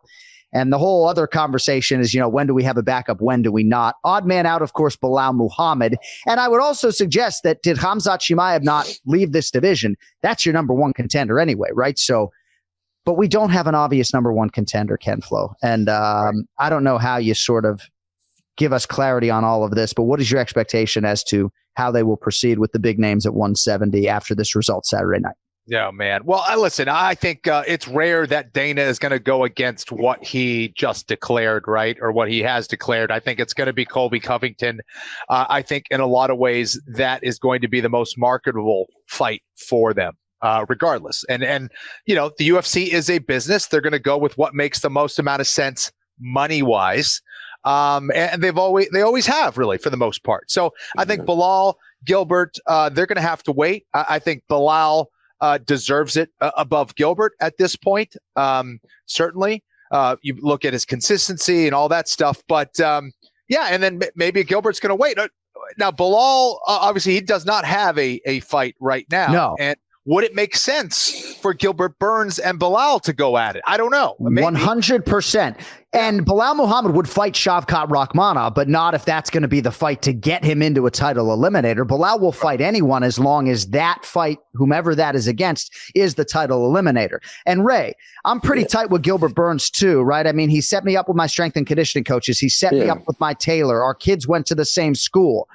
But he had a championship opportunity, granted against a different champion. He had the opportunity against Khamzat Chimaev that didn't come Bilal's way, and he did lose both of those fights, juxtaposed against a Muhammad who hasn't lost since 2019. So whether Bilal's got a show on the Anik and Florian podcast YouTube channel or not, hard to argue with what his body of work suggests. Yeah, no, I totally agree. I'm going with Kenny, man. They're going to go with marquee value. They're looking at a lot of things. I think they're even looking at, God forbid, if certain people even win the title. You know what I mean? I think it's a deep discussion. I feel Bilal has definitely earned the right. I just don't know if they feel like he's the guy that could carry. Yeah. Ray just blacked out. Yeah, he's not going to fight for the title next. Bilal is not blind to that fact. But I don't think he's going to go beat Shavkat Rakhmonov and Gilbert Burns to maybe get a title fight, right? It's difficult. It really is a difficult thing. And internal metrics and money obviously plays a huge role. And you can argue these are good problems to have as well because people are wicked interested in the welterweight division. But I can't help but come back to Khamzat Chimaev, Ken-Flo, because Andreas Michael knows that if he puts in the discipline as far as his diet is concerned, that he can make 170 pounds. Now, can't necessarily make it 5, 6, 7, 8 times and be this long reigning champion, but he's your number one contender right now. They made that fight with Chimaev and Edwards thrice, I believe, and it didn't materialize. Yep. So it's disappointing that Chimaev can't be next. All of that being said, to bring it full circle, I do believe Chimaev has a great chance to be next at 85 and fight Israel Adesanya. Exactly. That's what I was going to say. We could bring it right back to the fact that he's close to 185. So Adesanya, could have another challenger. And I know I said Pereira was his most difficult challenge, but Chimaev, man, with his style, if Adesanya were to beat someone like a Chimaev, I think that would just elevate his greatness even more. After that, Adesanya, retire, go off into the sunset, go either be a commentator or do whatever the hell you want. You probably won't need any money after that. But I think that would be just the icing on the cake for me as far as the types of opponents that he had, how he'd able to rise to the challenge. Chimaev's probably one fight away, I would say, at 185, right? Yeah. Oh, yeah. No, I think he could be next for Israel Adesanya. Wow. I think there are a lot of things that could be factors here, but Adesanya, if anyone deserves to take the rest of the year off or not fight until December, it's Israel Adesanya. Ray, while we have you somewhat cleanly here, what would you like to see them do with Israel Adesanya? Because the Whitaker trilogy fight is certainly an option. The Khamzat Chimaev fight is an option. Paulo Costa is coming off a win over Luke Rockhold, but I think he probably. I can't hear us. All right, Ray can't hear us, so let's just get him out of here. I don't want to deal with it anymore, if that's okay, Cody. Thank you. And thanks to Ray Longo. I'll catch up with him later today. But Kenny, you have a lot of different options at 85, but in some respects, you can argue that a lot of these guys have been cleaned out. Marvin Vettori is on a winning streak right now. Yep. Paulo Costa is on a winning streak, but those guys unequivocally need more. Dricus du Plessis just had his deviated septum fixed. He absolutely needs one more fight. I know he's undefeated in the UFC. I agree. But you got to at least have him fight one more time, maybe in a main event. So would Robert Whitaker be willing to fight a Dricus du Plessis in a title eliminator? I think maybe he would.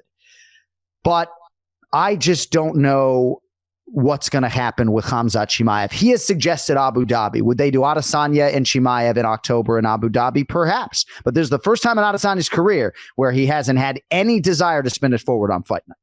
So here's the only hiccup where I see something. Now, Adesanya, as you've mentioned before, which is very accurate, is he will fight whoever, right? He's never said no, he wants to fight the best.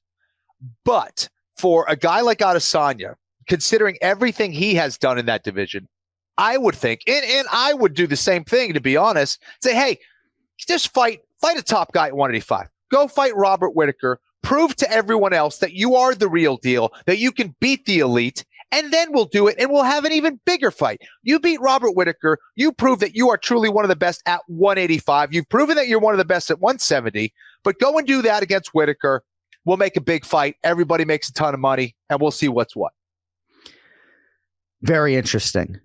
I don't know what the betting line would be. I think Robert Whittaker would be a pretty big favorite against Dricus du Plessis. I'm excited to see Paulo Costa build back up. And the other thing I mentioned on Twitter this morning, Ken-Flo, Roman Dolidze, when he fought Marvin Vettori at UFC 286, yes. Who did you think won that fight?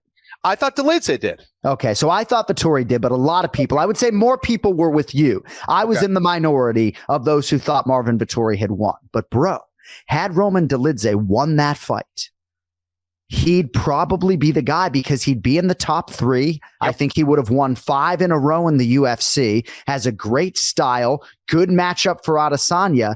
And I think Adesanya would have probably uttered his name on Saturday night. And instead, because one human being thought you didn't win the fight, one human being whose scorecard really fucking matters, Dolidze may never fight for the belt. It's crazy. Dude, isn't that crazy? It's crazy how one fight, one judge could change the whole trajectory of your career, man. Absolutely. Listen, and yes, of course, that Vettori Dolidze fight was very close. I thought Dolidze did enough, but no question in my mind. You look at everything that he did up until that point, in the manner in which he did it, he probably would have got that next shot, or definitely would have had a strong case anyway, right? Because Whittaker already lost to Adesanya twice, so he's got that going against him. So interesting times, man. MMA is crazy. All right, I want to recap one more fight, and then we're going to bring Brian Petrie into the conversation. Now, we don't need Rob Font to be so good historically that he... Oh, we'll bring Brian Petrie in right now. Why not? Hey, not today, not me. So what's it's up? good to see you, BP. So I don't need Rob Font to have a greater career than Kenny Florian and be like the best fighter to ever come out of Massachusetts. Hasn't fought for the belt yet, but when you start to look at the bantamweight records, Kenny, Rob Font's name is all across it. And this, you can argue, is his signature win, right? To knock out Adrian Yanez as an underdog on pay-per-view. Rob Font hadn't competed on pay-per-view in a very long time. Back-to-back main event losses to Jose Aldo and Marlon Chito Vera. Essentially had his face broken apart, and just a really good dude, a really good fighter, and he took it to Adrian Yanez. What were your thoughts on the featured bout, the biggest win in my mind of Rob Font's illustrious career? Oh, that's for you, Ken-Flo. Is this for me or BP? Okay, cool. Listen, I thought the difference was his power in that one. First of all, established his jab beautifully. I don't think Yanez really had a great answer to that jab, number one. Yanez does get hit. That was my big hesitation with picking that fight. I ended up going with Yanez because I thought he'd be slick enough to do it. He was not. He didn't have an answer to that jab, and Font's power was just too much for Yanez, man. Just an amazing performance from Rob Font, dude. I was blown away, super happy for him as a fellow Massachusetts guy, and it was great to see him get that win. Yanez, back to the drawing board. Defensively, this was the wake-up call for him. Get better defensively and figure out something as far as, being in the pocket without getting hit as much. Because against someone like Font with that kind of firepower, you cannot afford to get hit like that. So Tyson Chartier texted me after the fact.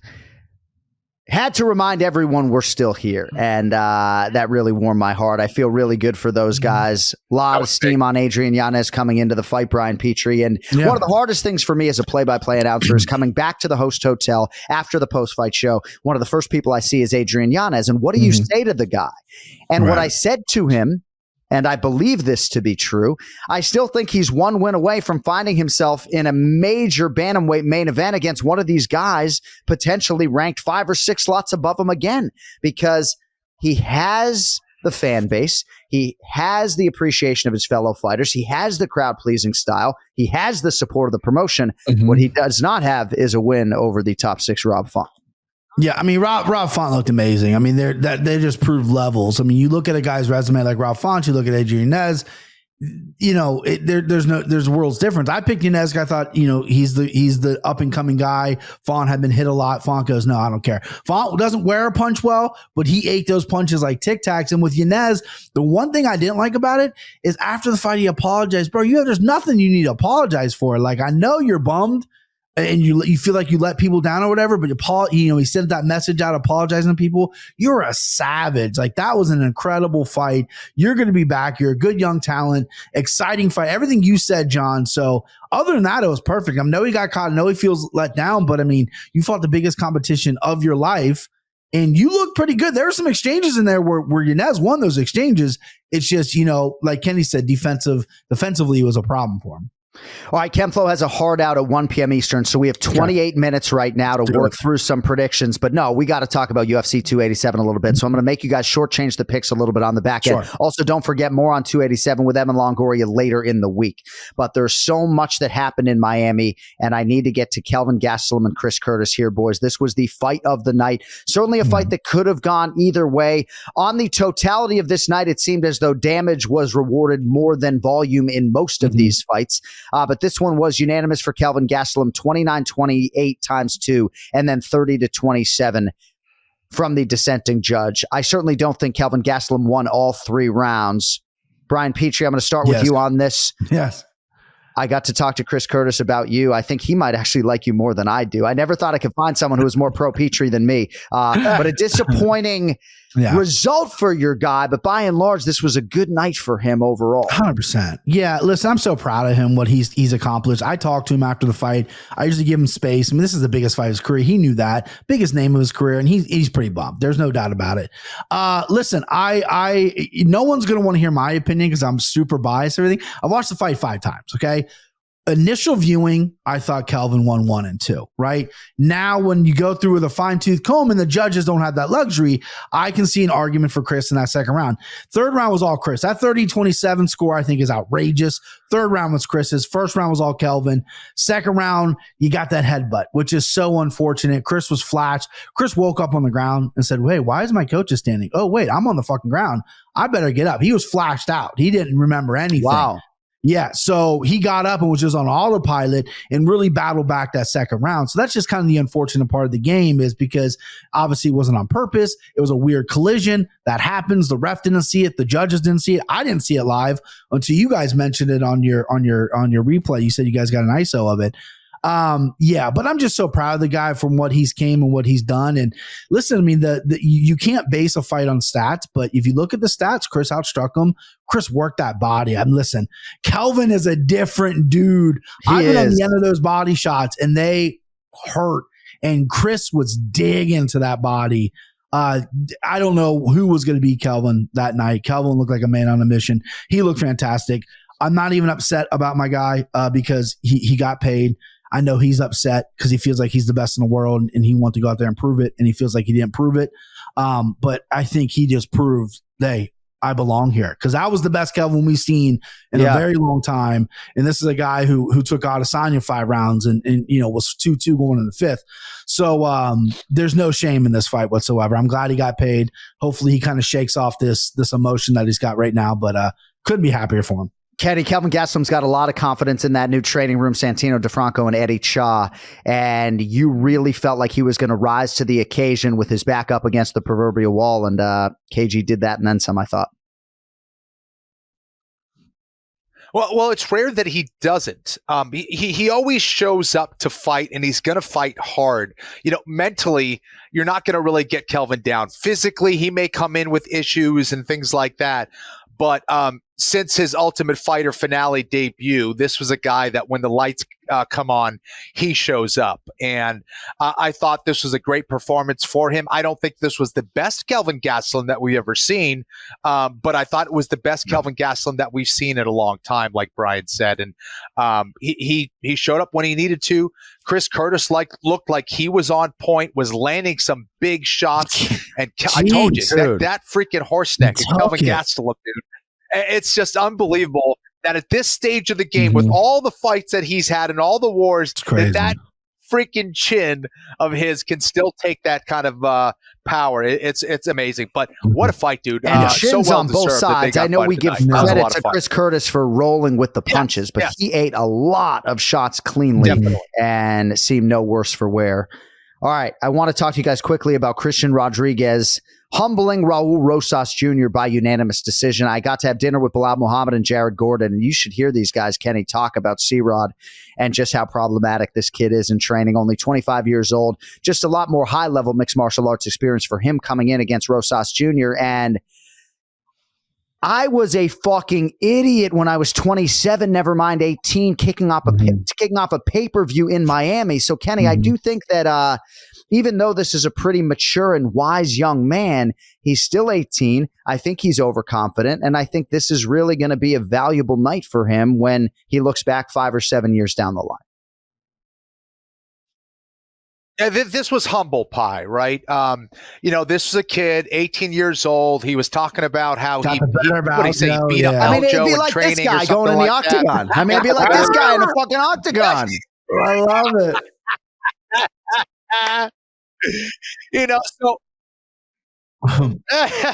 Thanks, buddy.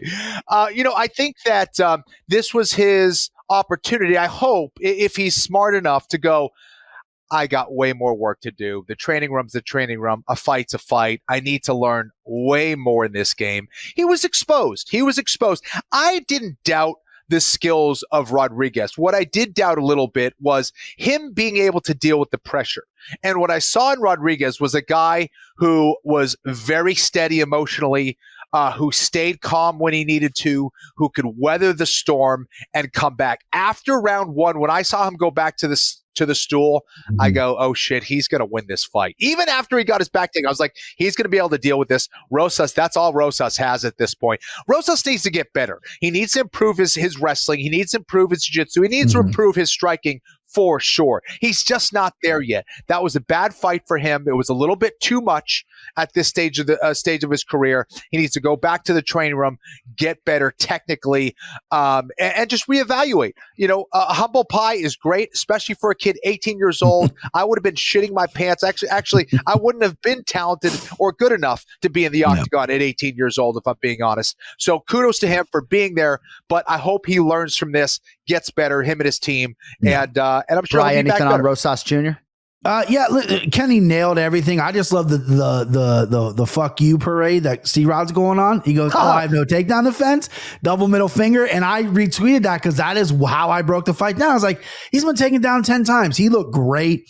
He shut everyone up, including myself. I thought Rojas Jr. was just going to be a little too much high pace for him. I even texted Kenny. He was like, listen, 18-year-olds, they might not have that man strength, but they can just fucking go all day long. And I jinxed them because the minute I said that, he fell off a cliff because all those things that usually work for him weren't working. And C-Rod wasn't even breaking a sweat, was defending well. And then again, just a lot for him to work on, but he's 18 years old. It's not over for him yet. This was just a nice little humbling experience for him. Also, congrats to Kevin Holland. Huge knockout of Santiago Ponzinibbio live on pay-per-view. Steve Garcia, Mean Machine. Too bad he didn't get a bonus for that incredible rally against Shailan Nurdanbeka. And I just have to say, I'm not sure that Kenny even saw the women's strawweight opener between Sam Hughes and Jacqueline Amarim, but Sam Hughes hands Jackie her first pro loss. Amarim, world-class jiu-jitsu player, Pan Am champion at black belt, right? And I just wanted to acknowledge the General Saif Saud because even though he is one of my dear friends in the MMA space, like you don't beat Amarim and navigate those jiu-jitsu scenarios without a high-level jiu-jitsu coach, high-level jiu-jitsu training partners, and a head coach that can talk you through those transitions. So I texted Saif after the fact, like I'm not sure that there has ever been a more clear example of his greatness than his ability to talk Sam through all of that. I mean, the athlete deserves a lot of credit as well, but well coached, great execution. And even though it happened 8 hours before the main event, I wanted to acknowledge Sam Hughes. All right, let us get to the main event challenge. I'm going to update the standings right now. This should be fun. Yeah. Woo. All right, so Team Florian led it plus $260 to minus $1,880. So Petrie was down couple G's going into UFC 287. Team Florian goes 2-5 overall, minus 505 for the week. puts you at minus 245 for the year. Petrie goes 3-4, but he did have that 5-unit max play on Chris Curtis. So minus $705 for the week. So the negative nut for Petrie is now $25.85. Team Florian's lead, $2,340 heading into UFC Fight Night. Holloway versus Allen. We begin with the main card opener at lightweight. Rafa Garcia minus 225. Clay Guida plus 190. Guida's still winning fights. This dude fought Ken-Flo in like his 10th UFC appearance. Now he's coming up on 35. He beat Scott Holtzman last December. As far as I'm concerned, Bri, Guida's won 4 of 5. Should have gotten the nod over Marco Madsen. Taking on the Cub Swanson protege, Rafa Garcia, who also has some momentum. He is the betting favorite. You going Garcia or Guida, my man? Man, Clay hasn't fallen off, really, right? Chin's still there. Cardio's still there. The only thing that he has less of now at 41 is his hair. I mean, that's just the truth, Clay. He just had a hair transplant. He did one of those procedures. Okay, yeah. I saw him cut it short. Why do guys do this? Like, I have a full head of hair, okay? Yeah. People think I'm going bald. People come up to me all the time, tell me I'm fucking losing my hair. My twin brother has hair down to his fucking asshole, right? I don't understand these people who like go back and get hair treatments. And I think a lot of people who do it actually have regret. I'm probably not a great source because I've been picking my head since I was 12 years old, but like, dude. My father-in-law got one done in the early 90s where they hammered into your head, right? And all he's got left is just 3. It's like a rainbow, right? Just 3 hairs. And he's so proud of them, but that cost him like 15 grand. I don't know why they do it. I got a nice head of hair, but if I lose this, it's gone. But no, listen, Clay, he's still winning fights. It's crazy. The Scott Holtzman performance. Scott Holtzman's no joke. He's a big, powerful guy. Clay outpaced him, outworked him, retired him, right? And you got Rafa Garcia, who's coming in 3-3 in the UFC. Some of his fights, he looks good. Other fights, he looks flat. He's very inconsistent. And when you're inconsistent and you're giving minus 225 number, I don't think I can take that. You know, you're a big, strong guy. You're a good grappler. You're a decent striker. But I think Clay puts a pace that's going to be a little bit difficult. This could be a close fight. This fight will go to a decision. I'm going with Guida for a close decision. And the reason I'm doing that is now we can add Rafa Garcia to the list of who Ken-Flo would fuck up because, you know, he fucked up Guida. If Guida beats Rafa, Ken-Flo's right there, baby. He still got it if he didn't retire. Give me Clay Guida by decision. And you notice as Ken-Flo laughs and sways a little bit. Kenny, would you be so kind as to just put your head down for a minute? No? You see what's immortalized behind Ken-Flo? Oh, yeah. He is choking out a bloodied Clay Guida way back in the day. I believe it was Memphis, Tennessee. Kenny landed so much on the feet, and then he just decided he was going to put another man out of his misery. Sorry, Kenny, but it's not like, you know, your past victims are going to be fighting forever. Clay Guida's still going strong. How do you like his chances this weekend, brother? A hair replacement. I want a back replacement. Dude, yeah, listen, I think this is an interesting fight. I think Rafa, if he catches him, it's going to be on the feet, right? I think he does hit hard enough to give Clay problems, but as I found out, and a lot of people find out, Clay is so awkward on the feet. He's got a rhythm that's just unlike any other, and it takes you a little bit to get a handle on it. I think it's going to come down to the wrestling. You know, how good is Rafa's wrestling? I think he's pretty good offensively, but I'm curious to see how his wrestling holds up defensively against Clay Guida and his pace. Clay still in phenomenal shape. I don't think his chin is what it used to be, but I think his pacing, I think his overall game is going to be a problem enough to maybe win him this fight. So I like Clay here. I like the odds here. I think there's enough value where he could pull it off. Couldn't agree more as far as the inconsistency in regards to Rafa Garcia, Brian. I think you're accurate there. Big fight at bantamweight, boys. Chris Gutierrez minus 210, Pedro Munoz plus 180. Now, Gutierrez only ranked 13, and Munoz in the top 10 at number 9. But Gutierrez, to me, Brian, looks ready to fight the best guys in the world right now at 31 years of age. 8-fight unbeaten streak. Lost his UFC debut in 2018. Nobody's been able to solve him since. On the other side, don't have to tell you about the young Punisher, Pedro Munoz. He's fought them all. Hasn't fought since the no contest with Sean O'Malley last July. Yeah, this is kind of reminds me of the Yanez Font, right? You know, we got an up-and-coming guy, and we got a proven guy. Look at the resumes. Pedro Munoz has been there. Everybody. He's lost 3. O'Malley, which he was looking good in that fight. Weird fight. Dominic Cruz, he just got outpaced. Legend Dominic Cruz and Jose Aldo.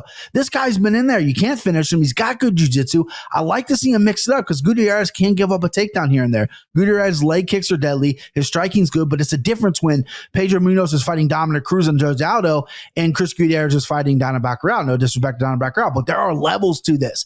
And you're giving me a juicy number of Pedro Munoz at plus 180. I'm good to take it. I think Pedro Munoz can get it done here. I think he needs to use his jiu-jitsu a little bit. He's got a great front choke. He's got good takedown if he can land it, but sometimes he gets excited, wants to brawl. But give me Pedro Munoz at plus 180. That's a juicy number I'm looking to take a stab at.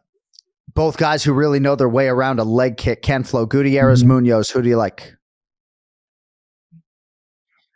I'm really curious about that. The battle of the calf kicks between both those guys, because both of them have tremendous calf kicks and will certainly go for them. I think Gutierrez is sharper as a striker, though. I think he's got decent size for that division as well. I think his speed is going to be a problem. Munoz tends to get caught in patterns that he can't get out of sometimes. But I do agree, easiest path to victory for him is take the fight to the ground. He takes his fight to the ground, he wins this, and he wins this by submission or TKO. Can he out-wrestle Gutierrez, though? Is his wrestling good enough? I don't quite think so. I think it's going to be next close, up at light heavyweight, Iwan Cutelaba minus 120. Tanner Boser, even money at plus 100. Excuse me. All right, so my research suggests that Tanner Boser has only fought once as a light heavyweight, a few catchweights in there, but only once at light heavyweight. That was in 2014. So he makes his UFC light heavyweight debut here against Cutelaba, who makes his 15th UFC appearance overall.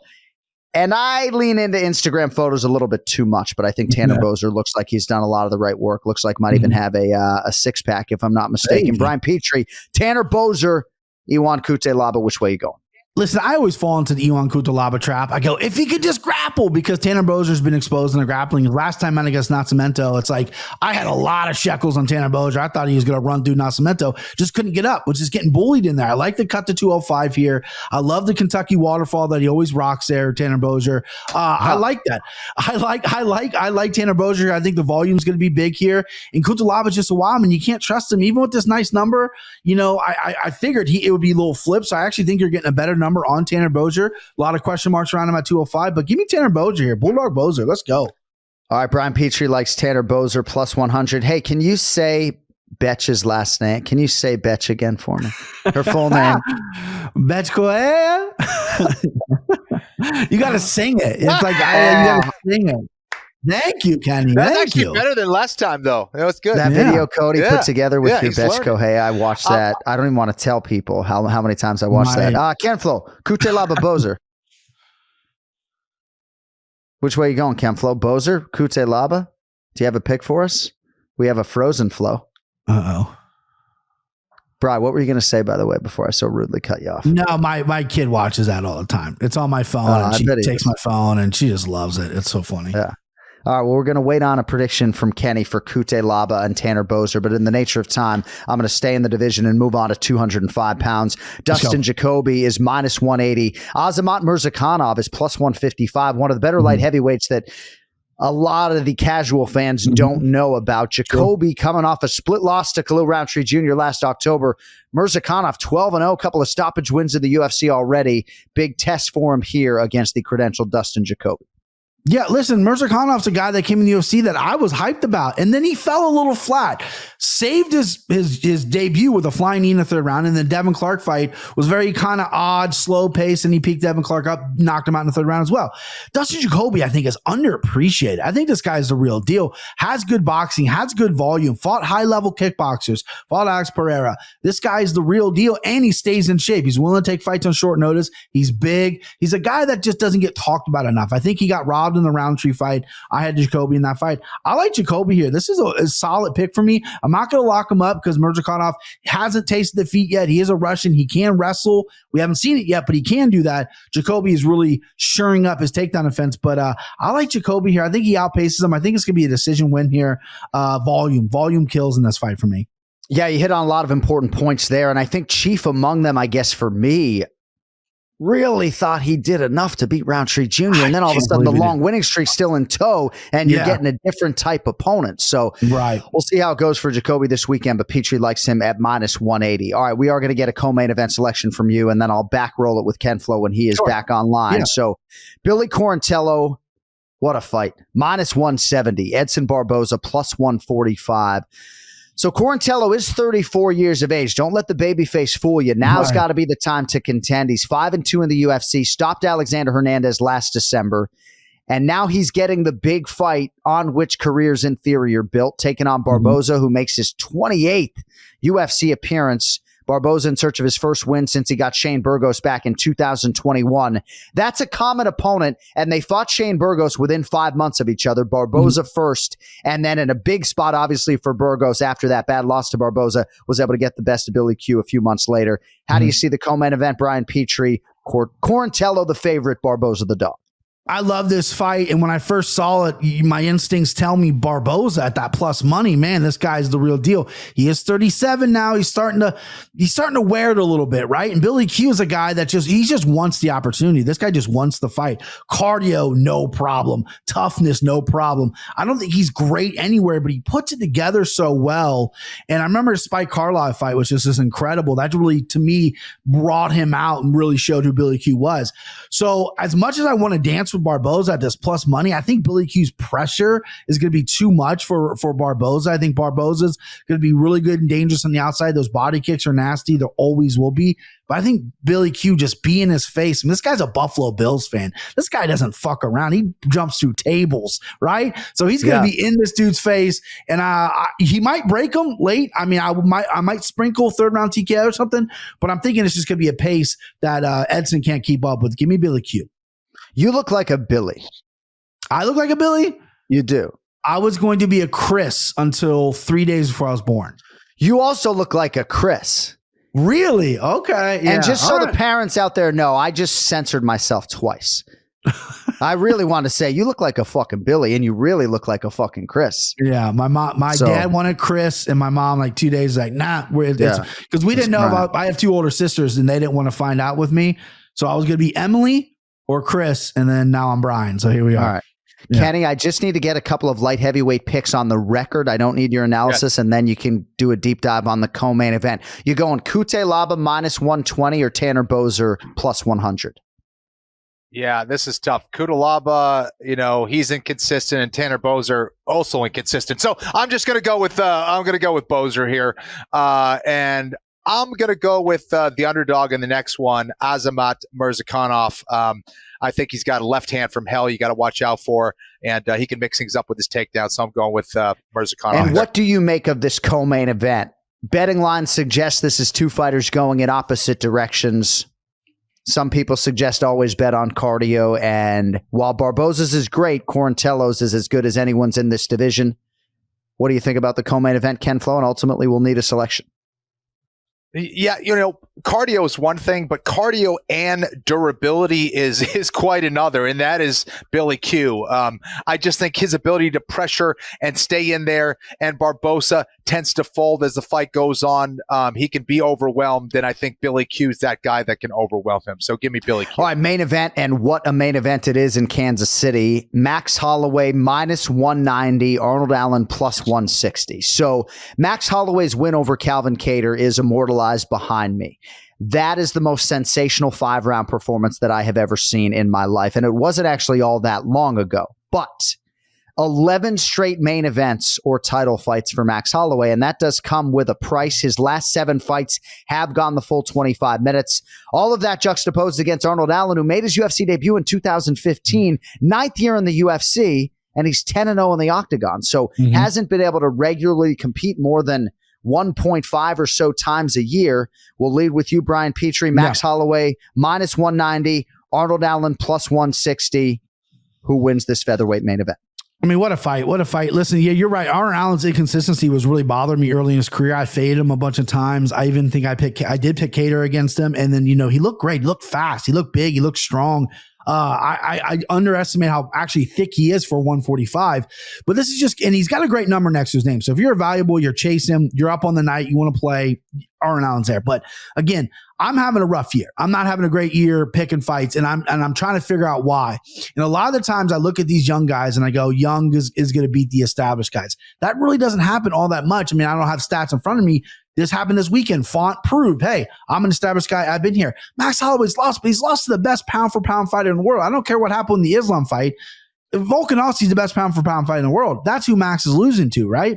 And he's losing to him, and he got butchered his last time out. I'll admit that. But the 2 fights before that, he looked great. And then the Calvin Kattar fight, I think this is to be levels. And what I love about Max here is he does everything in quiet. Like, he got married, he has a kid, right?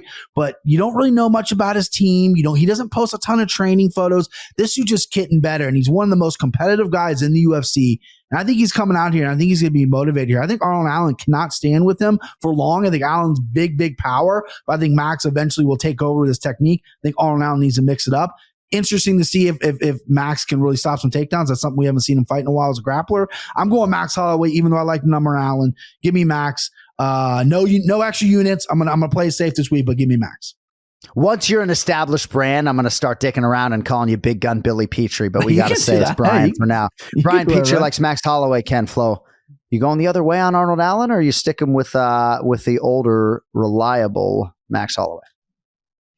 This is a tricky one. I think Arnold Allen is capable of pulling this off. But Max Holloway, 5 rounds, all that experience. I think Arnold Allen can do very well early on. Rounds 3, 4, and 5, where Max Holloway really starts getting into a rhythm. That's where it gets interesting for me. It's tough. Brian, I've been doing the same thing. I've been kind of sleeping on Arnold Allen. I do think he's a tremendous fighter with a lot of skills. He gets by Holloway, man. I'm not going to fade him anymore. But it's tough to go against Holloway at this stage of the game. I will acknowledge, similar to that last Jorge Masvidal Gilbert Burns fight, that Holloway, his reaction time is slowing down a little bit. Was it the speed and feints of Volkanovski in that last one, or am I seeing a deterioration there? I might be seeing a deterioration there. Holloway's still young, but man, he's had a lot of fights and a lot of wars, so that concerns me. And I'm such a huge Max Holloway fan, and what he's done here for the sport is just, second to none. Dude's an absolute legend. But I still believe him. I still believe in him. Brian, I can't go the other way. I'm sorry, good, but I'm going to go with Max Holloway unless I see something, out of the ordinary, maybe a weight cut, a bad weight cut or something. I'm sticking with Holloway. All right, both guys like Holloway in the main event. You can get more from Brian Petrie on the MMA Takes podcast if you're so inclined, at Brian Petrie MMA on social media. Much love, my brother. We appreciate your time, and we're going to be talking every week for a while. No dark weeks for some time. So buckle up, buddy. We'll talk to you next Monday. Thank you, sir. I'll see you, boys. Thanks. There he is, the great Brian Petrie, with us here on the Anik and Florian podcast. And thanks, everybody, for indulging us for the UFC 287 recap today. Thank you to Teddy Atlas. Thank you to Ray Longo. Thanks to my man, Kenny Florian. I apologize for having to duck away. That really was not my intention, but, felt like it was a good opportunity to hop on First Take, and maybe helps the show in some small part as well. Best of luck in Las Vegas. I know your marathon schedule continues. Ken-Flo with Shane Burgos coming up this weekend against Olivier Aubin-Mercier. Don't forget KennyFlorianMartialArts.com, AnikFlorianPodcast.com, Millions.co for your One More Sleep merchandise as well. We'll be back with you Thursday, one-on-one with Evan Longoria, live on the DraftKings YouTube channel and wherever you ingest your podcasts on the audio side. Thanks to our executive producer, Cody Merrow, and thank you to all our guests. For Ken-Flo, I'm John Anik. Thank you all for listening and watching. We'll talk to you in a few days. Until then, yo later.